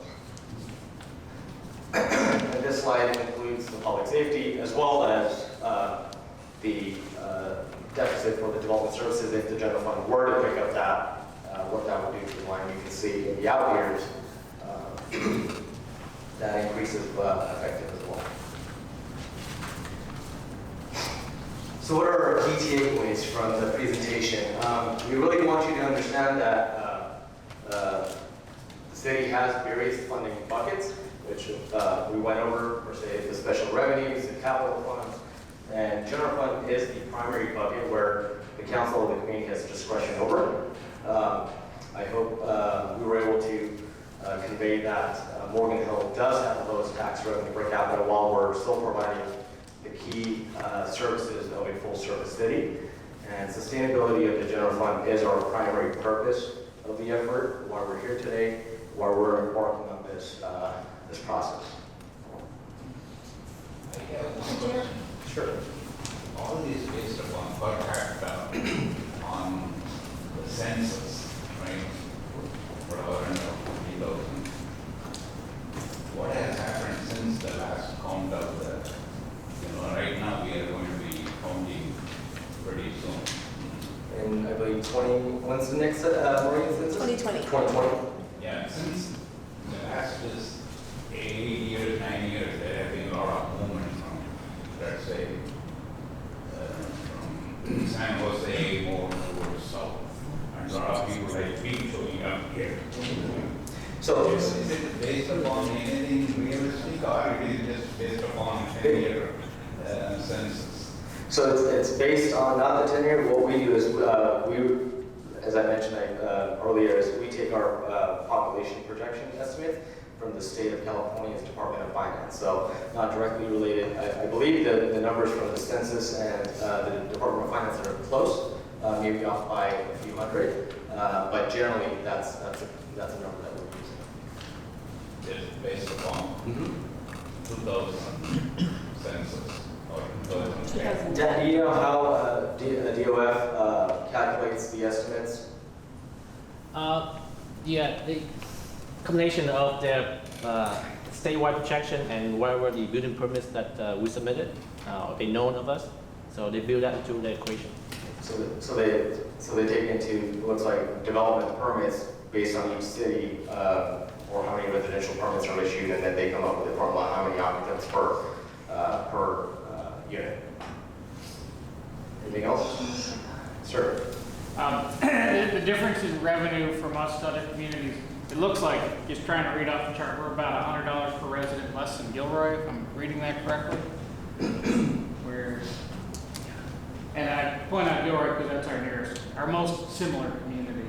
I think there's a couple components that we should consider here. These are just major tax revenues, so whereas Gilroy may have other sources, or other cities have other sources that we talked about, like San Jose Capital had that additional. I just want to focus on Gilroy for the moment.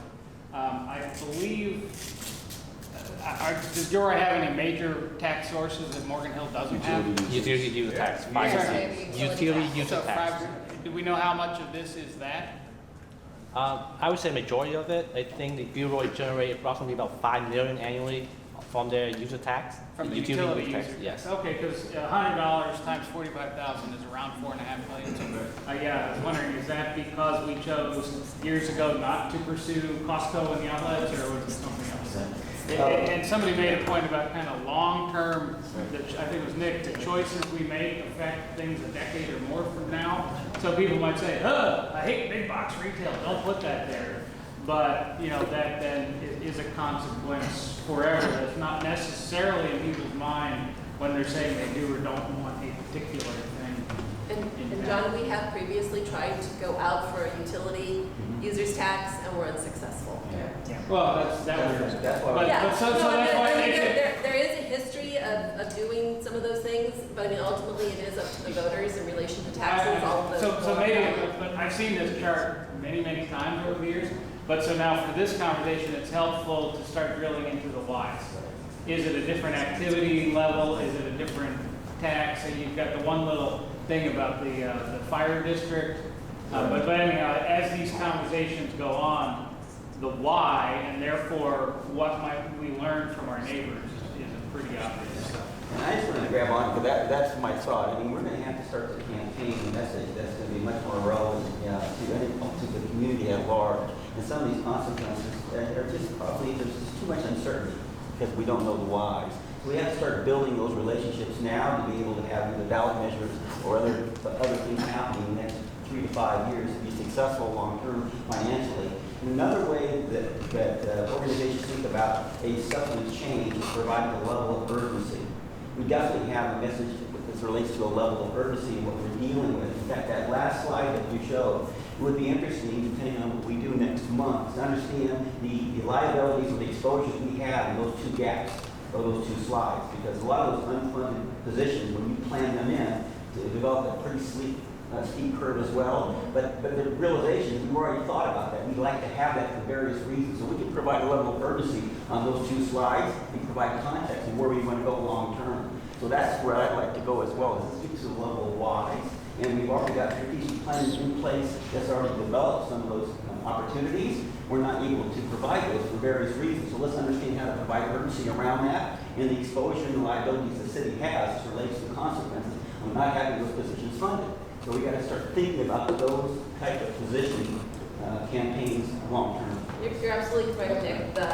The recommendations for the police and fire staffing increases were based upon master plans that were put into place. So, I wanted to go back just really quick about the method that's used to count, because you said you use the development.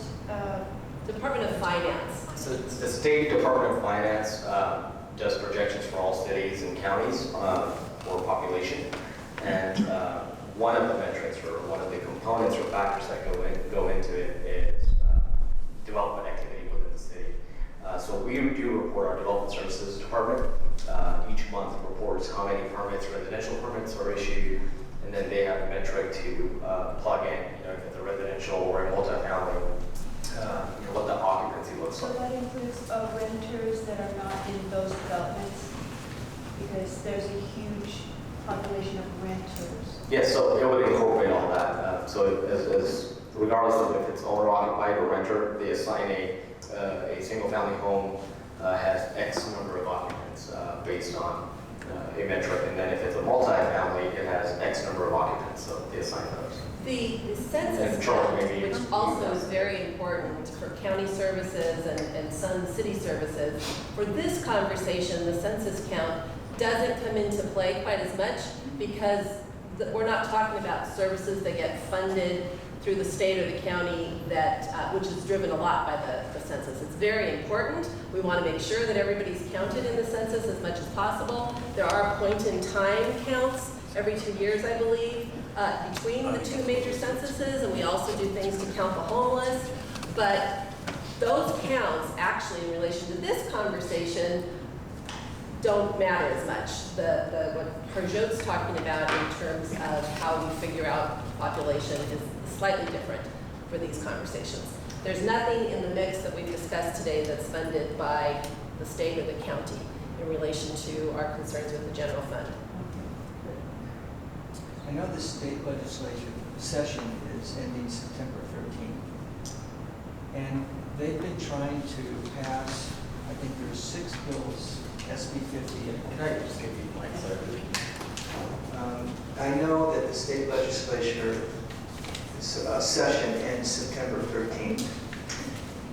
But the state and all of the proponents, one way or the other, are trying to pass, and have tried to pass several bills. SB 50 went down in flames, but there's others that are coming up. Have we, and it makes such an impact on everything that we even talk about, that are we doing any projections on the worst case scenario and how that affects our budget? I know it's hard to figure this out, but it seems like it's such a big impact on us and a determinant on everything we've talked about in the past, because we've always assumed that we're having 250 units, you know, with the RDCS. But with that gone, and with the lack of control, possibly, it seems like we're in a free fall of not knowing where we are or what we're. Yeah, so our staff and development services continue to engage with the authors of each of those bills and trying to impact, have some level of impact to either amend some language or text that would jeopardize some of the programs that we do have here in Morgan Hill. But as far as forecasting for those, I think it's really as we know a little bit more into September, that's when staff will really be able to go ahead and go to the drawing board and start panning some of that information out. Do you have anything to add to that? I was just going to say, I think the next presentation you're going to go through with development-related revenues, that's going to show we've done some of that work that say this is how this would impact our operations. So some of that work's being done. If you're saying the floodgates are going to open and there's going to be 1,000 houses built here, we don't know what that number is going to look like. So we're still trying to figure that piece out. And the legislation, as Harjo said, just keeps adjusting here and there. Things fall off, so it's really hard to figure out. But we've done some of that work. And I think it's inevitable with the housing conversation. What that is it 1,000 or unlimited?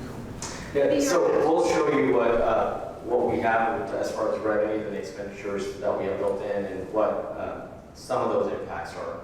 We don't know as far as calculating units wise, but we know what we currently have and if what those impacts would be to us today. I'm going to jump in for just a moment for a time check and process check-in because we're at 10 to 11, and so we're scheduled to end at 11. I think the slides that still are to come, we added them in at the last minute based on yesterday. They're very informative and will answer a lot of the questions that have just come up, but we're not going to be done by 11 if we go through that. I know we went about 15 minutes over last time, so just checking in. We can stay a little longer if people want to do that. We also could schedule another meeting, I'm guessing probably like a Thursday evening. So if I could just see raise of hands of who would like to just continue on to maybe 11:15, 11:30.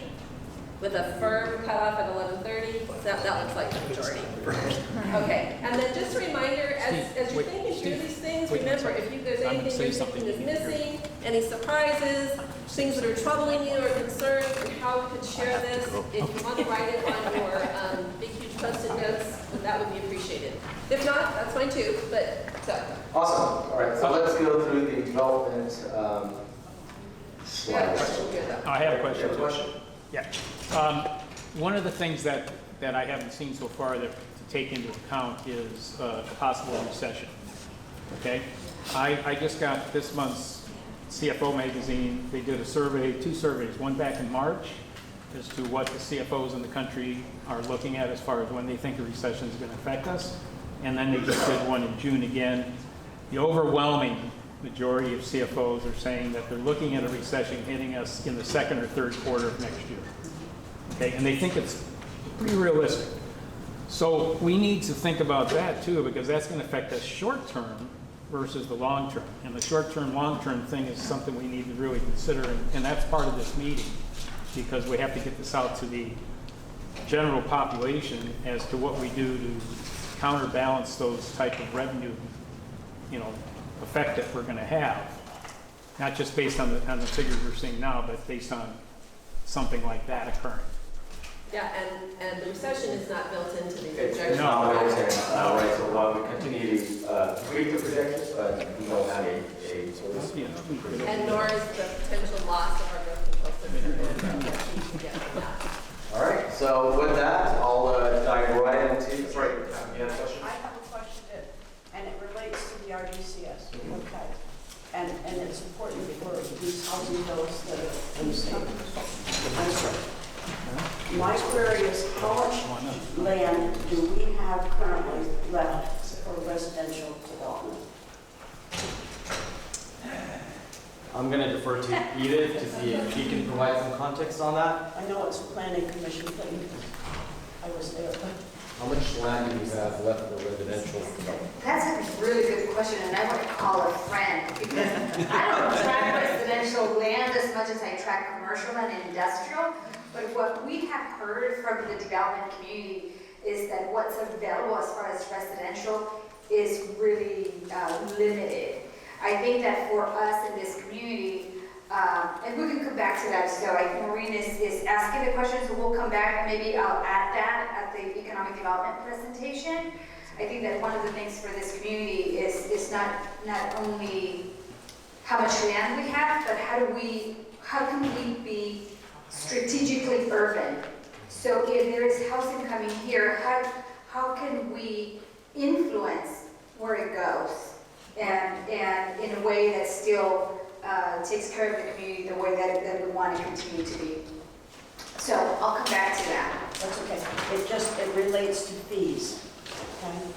And what we look at as potential revenue. Because our RDCS has cost us money over the years, money that we can't recover on account of. RDCS has provided benefit to the community that is likely not going to be part of our future. And that's the reality of this, and that's what Harjo is going to get to. And when it comes down to residential versus commercial lands, residential provides a lot of property taxes, but for the city, it costs us more money to provide services to residential. So that's one dynamic, and therefore, ensuring that we have a good balance of commercial and industrial development is super important. And then when we think about it, people say, but we pay property taxes, we pay all these property taxes. The reality is that the city gets, Christina said, in a $900,000 home, we get $900. More than 50% of the housing in Morgan Hill was assessed more than 20 years ago. So we don't get $900 per house, we probably get more like $350. So that is just the reality of that. Excellent point there. All right, so development, revenue sources. So when a developer walks in, has an idea, they want a project that they want to go ahead and develop, really three key areas where they pay into are one, development charges for direct services. This is the development services fund that we talked about. They pay for permits and things of that nature in the planning, building, and division, or engineering divisions. The second source is the development impact fees. The impact that the development's going to have, the city currently has 9 different types of impact fees that we assess. So developers pay into that. Last but not least, for Morgan Hill is the RDCS voluntary contributions that developers make. And this is only on the residential projects, and all 3 of these items are one-time revenue, so these are not ongoing revenues. So for the development charges, again, just highlighting that it's development services, 3 of those activities. We have some in water and wastewater as well. That's called frontage fees or meter installs and things of that nature. For development impact, those are the 9 impacts that we currently collect, ranging from parks, traffic, fire, public facilities, library, storm drains, and water and wastewater impacts, and RDCS development contributions. So these are the 7 areas really where developer, above and beyond, they go in to say, I want to go ahead and make voluntary contributions to these funds to obtain scoring points through the RDCS process. We discussed that.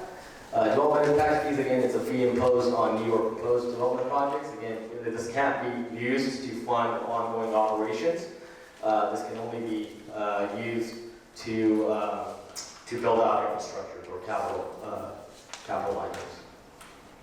Some of the current projects that are being funded by these development impacts fees are SCRA expansion that we have. We're expanding our CRC. We're also expanding the library. We're also looking at a new fire station and a few of the other Yagas Creek Trail projects. So this chart really illustrates the development impact fees that the city has historically received going back to fiscal year 2014. So if you take a look at it for our budget, from the budgeting perspective for the current fiscal year 2020, we're inclined or projected to receive right around $14 million in impact fees. The RDCS development contributions, again, these are voluntary contributions made by the developers to receive RDCS scoring points. Currently, we're using these contributions to fund ongoing maintenance or operations, as well as some one-time infrastructure improvements, as well as some housing programs when it comes to homeless outreach or rapid rehousing programs that they currently has. Some of the projects, one-time projects that these contributions, developer contributions are funding are outlined here. We did some recent improvements to the parking garage at the top level. We have the safe parking program. We have the homeless outreach and a few other crosswalk enhancements and so forth. So this chart here has those specific fund names that receive those voluntary contributions and what type of projects we're either on the operations standpoint we're funding. We're doing our park maintenance is primarily funded by our RDCS contribution dollars. We're doing some sidewalk maintenance. We're also funding the weed abatement program with the county out of this contributions. Again, for the housing, we have the rapid rehousing and the homelessness services. On the capital infrastructure side, we have various improvements in downtown, bicycles, sidewalks, school offsite. What I want you to pay attention to here is the items in the red. So these are the items that we're currently funding by these RDCS voluntary contributions. If you add all those up, they add up to about $1 million. So about $1 million that we're currently funding is from these voluntary contributions from our RDCS process. Now, if the legislations come down from the state, do away with RDCS, we got to figure out a way to fund these, or we eliminate the programs altogether. So, and this is all in addition to the general fund needs I went over in the prior slides.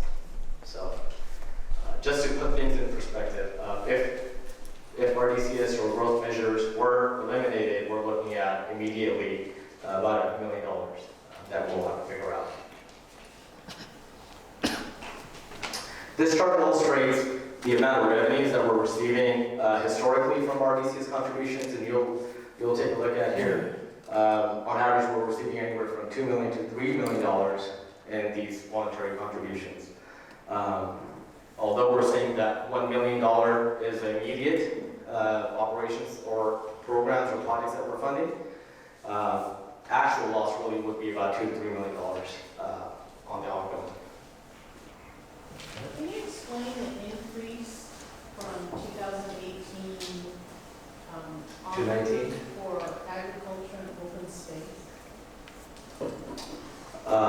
Yeah, it's the way, so when people compete in the, or the developers compete in the RDCS competition, there's a guideline that people score. So there's different opportunities to buy points based on the RDCS scoring criteria handbook. So the scoring changed during that time, so more developers started putting the dollars in or buying points to score higher in that ag and open space preservation fund. So it's just It just shifted how the scoring worked, and that's why it shifted more dollars to that and less dollars to other areas. Oh, okay. I have another question. I notice when I go to Roseville that I see the same development that's here in Roseville. So how many of our developers are local? I believe you may be talking about those, the big development, franchise names like KB Homes or, Edith, I would say that the majority of our developers here are local, and it's to a great extent. I mean, we do have some big names that have a local presence, and part of that is because just to be part of the RDCS process is a long-term commitment to understand the process. We have had many developers that are outside developers that have tried and did a quick, I'm going to take a quick dive and realize that the process is so complex for them that they were not successful in that competition. The reason I mention that is that if you're building in Morgan Hill and you're building the same thing in, say, Roseville, you make more profit here in Morgan Hill perhaps than in Roseville. And so the type of developer and how much they're actually making on their projects might differ, which means that we might be able to charge more for a developer fee, but because of the profitability of Morgan Hill, that won't chase them away. So I was just wondering if we knew anything. So that's a good question. We will have that be part of the conversation on housing. It's really interesting the way that you asked that question. And I think that this is going to be a fun conversation to have because I'm not 100% sure. I think it all depends. So even though the developer is going to make more revenue, could the city or should the city be charging more money? It's a really good question that I actually was talking about yesterday in great detail as to whether the city even has that legal ability to do so. So we'll make sure that we'll come back to that. Yeah, so just to add on to that, if I may, development impact fees were a good example. We can only assess a fee that's reasonable to the impact it's going to create. So, for example, we have a wastewater master plan that lays out. We have these identified projects, and when we go to a consultant, they take a look at what the cost of delivering those projects is going to be. So the impact fees that we collect can only be enough to fund those projects. We cannot just go over and above and beyond just because there's a capacity to do so. By law, we can't assess more than what it costs us to deliver. But are there certain types of fees that we do have to increase? Because I think the value on a certain assessment comes from the community, and if the community thinks something is really valuable to us and we want it, I'll definitely charge it more. So I would say, Rose's point on impact fees is correct because it's guided by state law, so we can't do that. And the other part of it is we can't charge tons and tons of impact fees to build all kinds of new stuff because it's based on the existing residents, build another recreation center. The existing residents have to pay a portion of that too. So even if we charge more money, we'd have to find money from the general fund to match it to build those things, if that makes sense. So you can't just keep upping it. And the same thing with RDCS. We used to encourage developers to buy more points, but legally, and our city attorney's not here, we had to change the scoring so developers could score without having to pay for the points. So they can score on other things besides just buying points. So that kind of caps or limits the amount we can charge on the RDCS side. So we have all these things that kind of set us up so we can't just say, hey, if you want to build here, you got to pay way more than anything else. If we have we just can't. We'll end up in a litigation real soon, I'm sure. And developers have lawyers. I think the key point is that we have to give them an option to buy in. So what we're saying is if you don't want to pay for a park impact fee point, instead you can build a green space in your development and you'll get the same point either way. So we're giving the developers the option of choosing. So what happens is practically we're not forcing, so we're not charging them the fee, so we're not violating state law. Instead we're saying if you want to participate in our process, these are your options to do so. And as a result, we get a lot of money. And so we're getting a lot of money in these different fees because of our system. But if, for example, SB 330 passes, then the whole competition goes away. So we lose the ability to make the developers compete to begin with. So all of that revenue is potentially lost. But that's why we have the RDCS, because that is very good. To expand upon, I have a question. To expand upon the loss of voluntary funds that developers give to the city, if that should go away, do we have the time to write a proposition to tax ourselves in the upcoming election? Do we have enough time to do that now? Depending on the, what it I don't like it. Okay, I didn't say I liked it. I just said it's a way of, maybe we have an argument if we see this coming that we can say to ourselves, listen, we're going to lose all this. Can't we put 5 cents an additional charge on something, or 10 cents or $1 or whatever, to make up for it? That's all I'm saying. No, absolutely, and I think that's part of this process is to really see, what those impacts are, and if there's a recommendation to the council, say, hey, council, we want to put this initiative forward, and if the community, number one, is aware of everything that we talked about today and the impacts that it's going to have, and if they're willing to, as a community, to go ahead and put and vote on that. Do we have the time to do that? I think we have the time, so just two, I think it's one is March 2020 is our primary, and then November 2020 is the general election. So really, I don't think there's a decision per se at this point, but that's what we're trying to So gauge. if we were going to put something on the November 2020, we have to make that decision by June, July of next year. So about a year from now is when that definite decision has to be made, and we start moving forward. process. Yeah, yeah. But that's a decision that even if this group decides that that makes sense, it takes the voters in the community to decide it makes sense too. And so we need to have this level of conversation with the whole community. And before we would do something like that, even if this group recommended it and council is, we'll probably do a polling of the community again to get a sense of if there's enough people out there who agree. When does the polling need to happen in order for it to, when do we need to start the process We with probably council? need to do polling by next spring. So by the end of this calendar year, we would hope that there's some sense of, as a part of also the recommendations for the next budget, which begin in January, there should be kind of a sense of, so what do we think we're looking at here? Yeah. Eventually do we think we want to move forward with some type of a revenue measure for this coming election?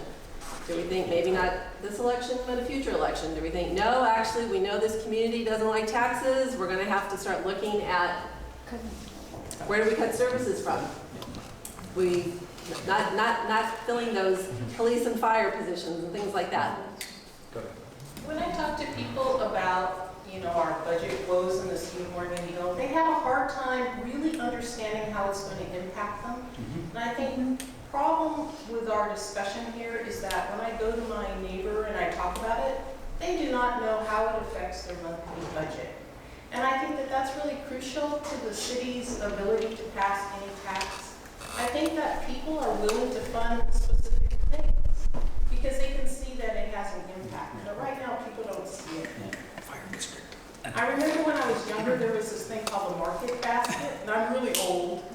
But when inflation went up, it just described what you couldn't buy at the grocery store. And I think Morgan Hill needs something like that. Yeah, and I think the other thing is too, you're talking about people are willing to pay for something specific. In relation to a tax for something specific, it also requires more people to vote for it than something that's general. So those are all part of the considerations when you start looking at potential taxes. And I think this is a great conversation. I just want to add to that because I think we're really on a really good rhythm on potentially some directional insights of where to go. Because before polling would take place, we want to do some community messaging to instill the voice of where this is all going directionally, so people can make informed decisions. So part of what we're looking at is cadence, sequence, and some triggers on where we want to go long term. So I love this conversation because this is the voice of a smaller group that can be the network to the larger community, but we have to make sure that we're comprehensive in our thoughts, and we have to be cohesive in the plan going forward. But all this is then staged to your question, do we have time to do some of those things in advance, and maybe some state changes that are coming down the road? So we almost have to back plan some of these strategic events, so we understand the cadence to that, and more importantly, what's the focus for those activities. Right? Yeah, and because we're having this budget conversation, it's very easy to jump into, okay, well, solutions, we need more revenue. However, I would just caution, we also would like to make sure that everybody has a really solid foundation, and that's why we had some of these different topics. All will connect back to the budget, but it's also important to really get a solid foundation on what are the city services, what are the funding mechanisms. This is an excellent overview, but it's not the full picture. And so I think this is excellent conversation. I wish we could go out and just replicate these conversations in different neighborhoods, in people's homes, and truly, we're happy to do that, and are hoping that some of you will say, yeah, we'd like to have a neighborhood conversation in our neighborhood, let's do it. But let's also not jump to a solution at this point. I mean, this may be the way the group starts thinking, and that's great, but let's also make sure we understand and have a good foundation. Yeah. Curious, and forgive me if this has been covered, but I know we have a 9% sales tax currently. We could go up to 9.25%. How does our 9% compare to other cities within Santa Clara County? So cities generally in the county, the allocation method is relatively the same, unless I think the three examples we gave, San Jose, Cameron, and Los Gatos, I believe, have an additional that quarter that gets allocated to them.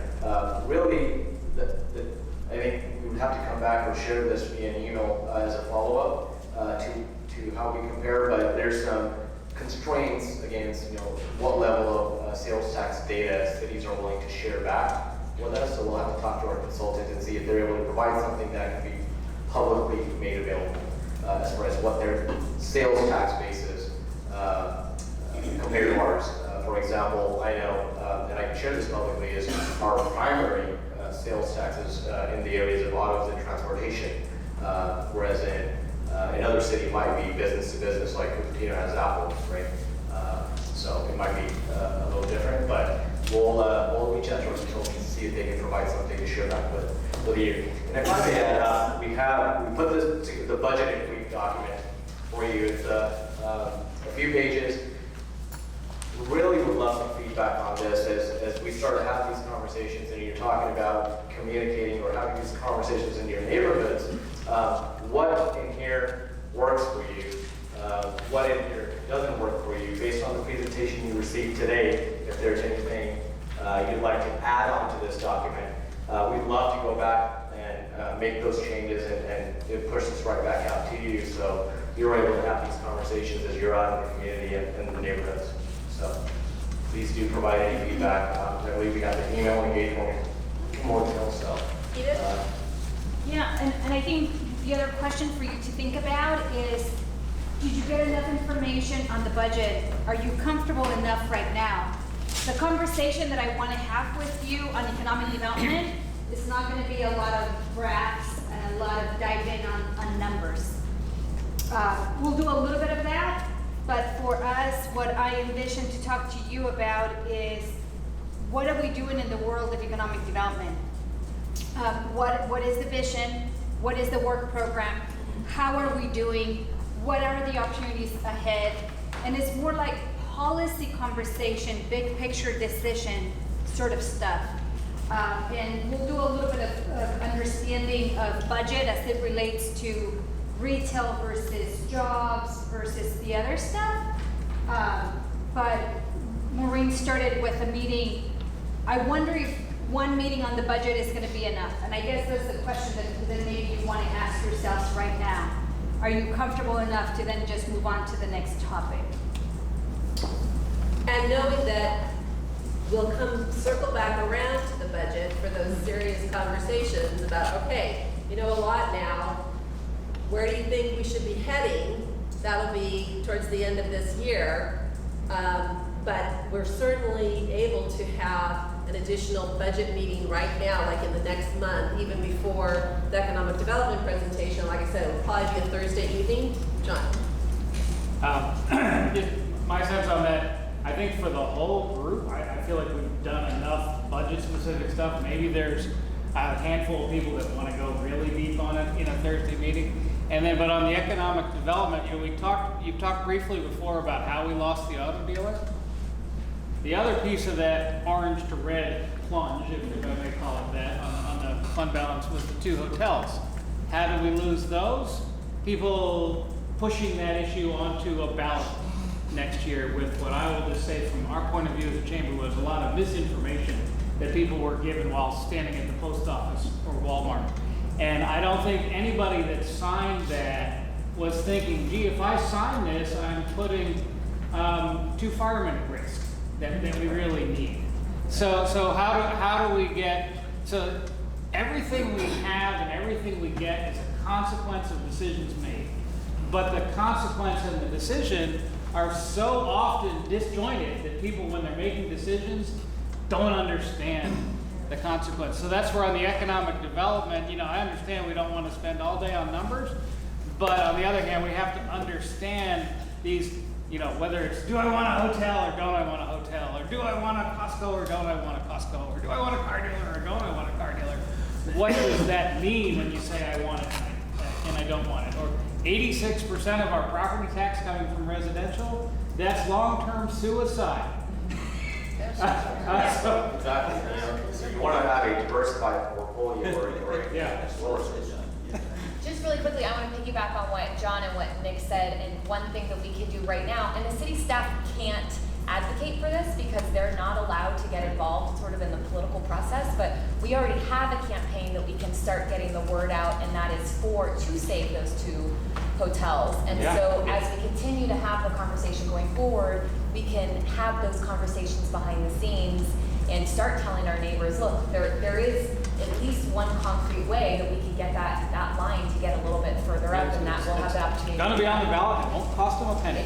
It's already going to be on the ballot. It's already cost them money because the city council had to pay, you know, pay to put it up on the ballot. So it's already there. We've already spent the money, and so March we're going to vote on that issue. Yeah, good point. I agree, and, I'm hearing tax, I'm hearing cuts, but I like what you're going to present, which is the other. There's a lot of great ideas here that I think could be explored other than a tax addition or cuts to services. Thank you, and I don't think that our long-term sustainability could be solved by just taxes. It can't be. So therefore, it has to be, it has to be a balance of how are we generating revenue and your ecosystem of your land. So if there's any specific things that you want me to talk about, like John Warner said, hey, let's talk about the why on the hotels. What does that mean? How did we arrive there? If there's anything else you want me to be ready to talk to you about, let me know. And you don't need to think about it now. You can always send me an email. And if you have anything like, oh, it'd be really fun to learn about this or that, happy to chat. Edith, what's your email? My email, Edith, EDITH, .Ramirez, RAMIREZ, @morganhillca.gov. And if for some reason you don't remember her email, you can certainly send it through the Engage Morgan Hill email address or to me directly. So either way is absolutely fine. Because yes, or the website, which for economic development, we launched the Choose Morgan Hill. You cannot forget that. So just choose Morgan Hill and you'll find my email. Awesome. Any other comments that we, yeah. So they also have an online staff directory on the city's website if you want to look up people or departments. My comment has to do with whether I want to hear any more on budget right now. I don't. And that's the budget reflects the priorities of the city council and the trade-offs that the administration makes in building programs and services. And so I want to hear more about those programs and services and those trade-offs and priorities of the components that go in then to making the budget. So for my own needs, more on the components, then we can come back if we want and do a refresh on the budget. Okay. Just to follow up that real quickly, because we're almost out of time again. Is there anyone in the room who wants another budget meeting prior to the economic development presentation?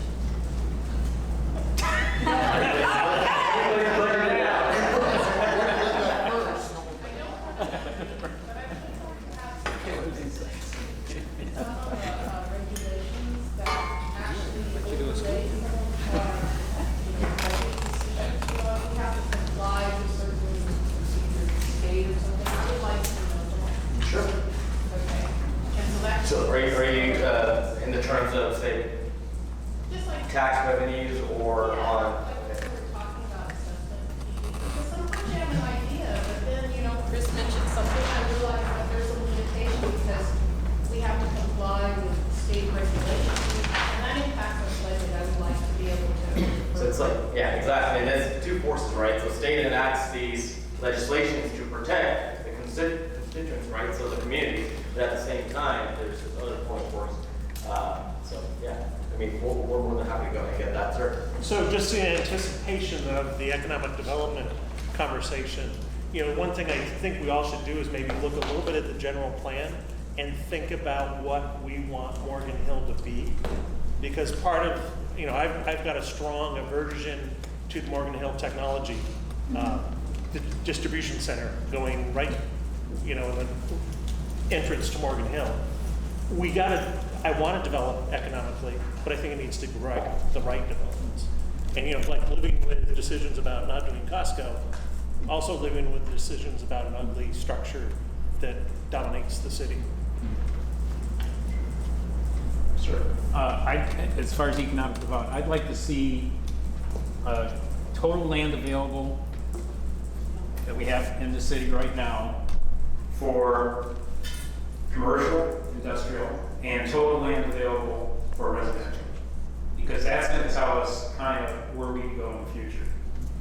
What goes in there is, it's back to your point, but that'll tell us, because if we're not going to be able to go and add the southeast quadrant or whatever else as far as gaining more land, then we're constrained by what we have available now.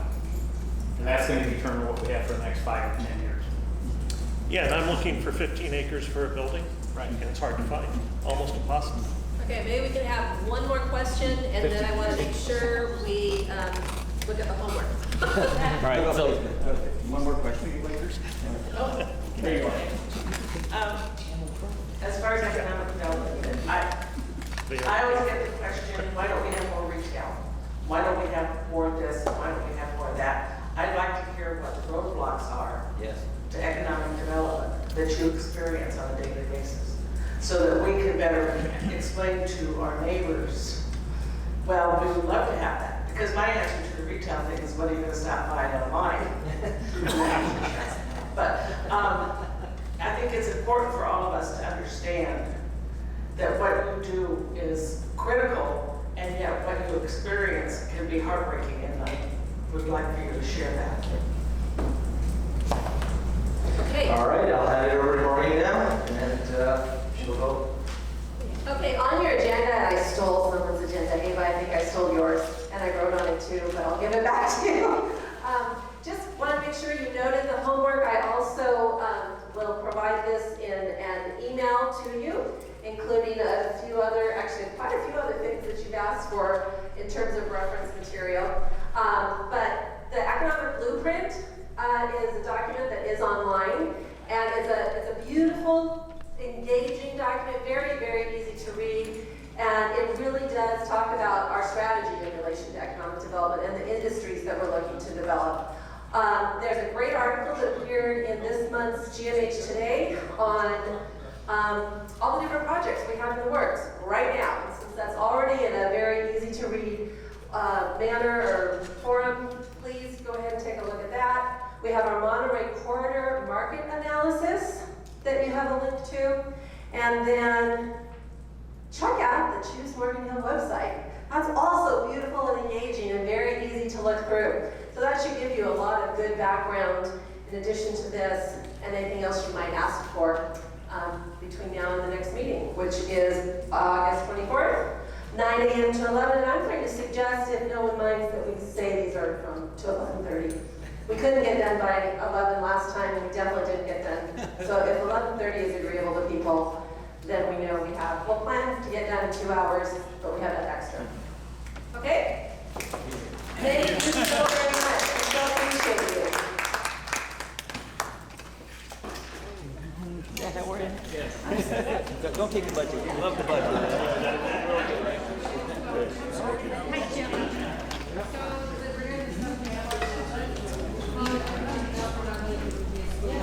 Probably a little bit. I'm headed to. Okay, I'm headed to the library. Chris, how are you?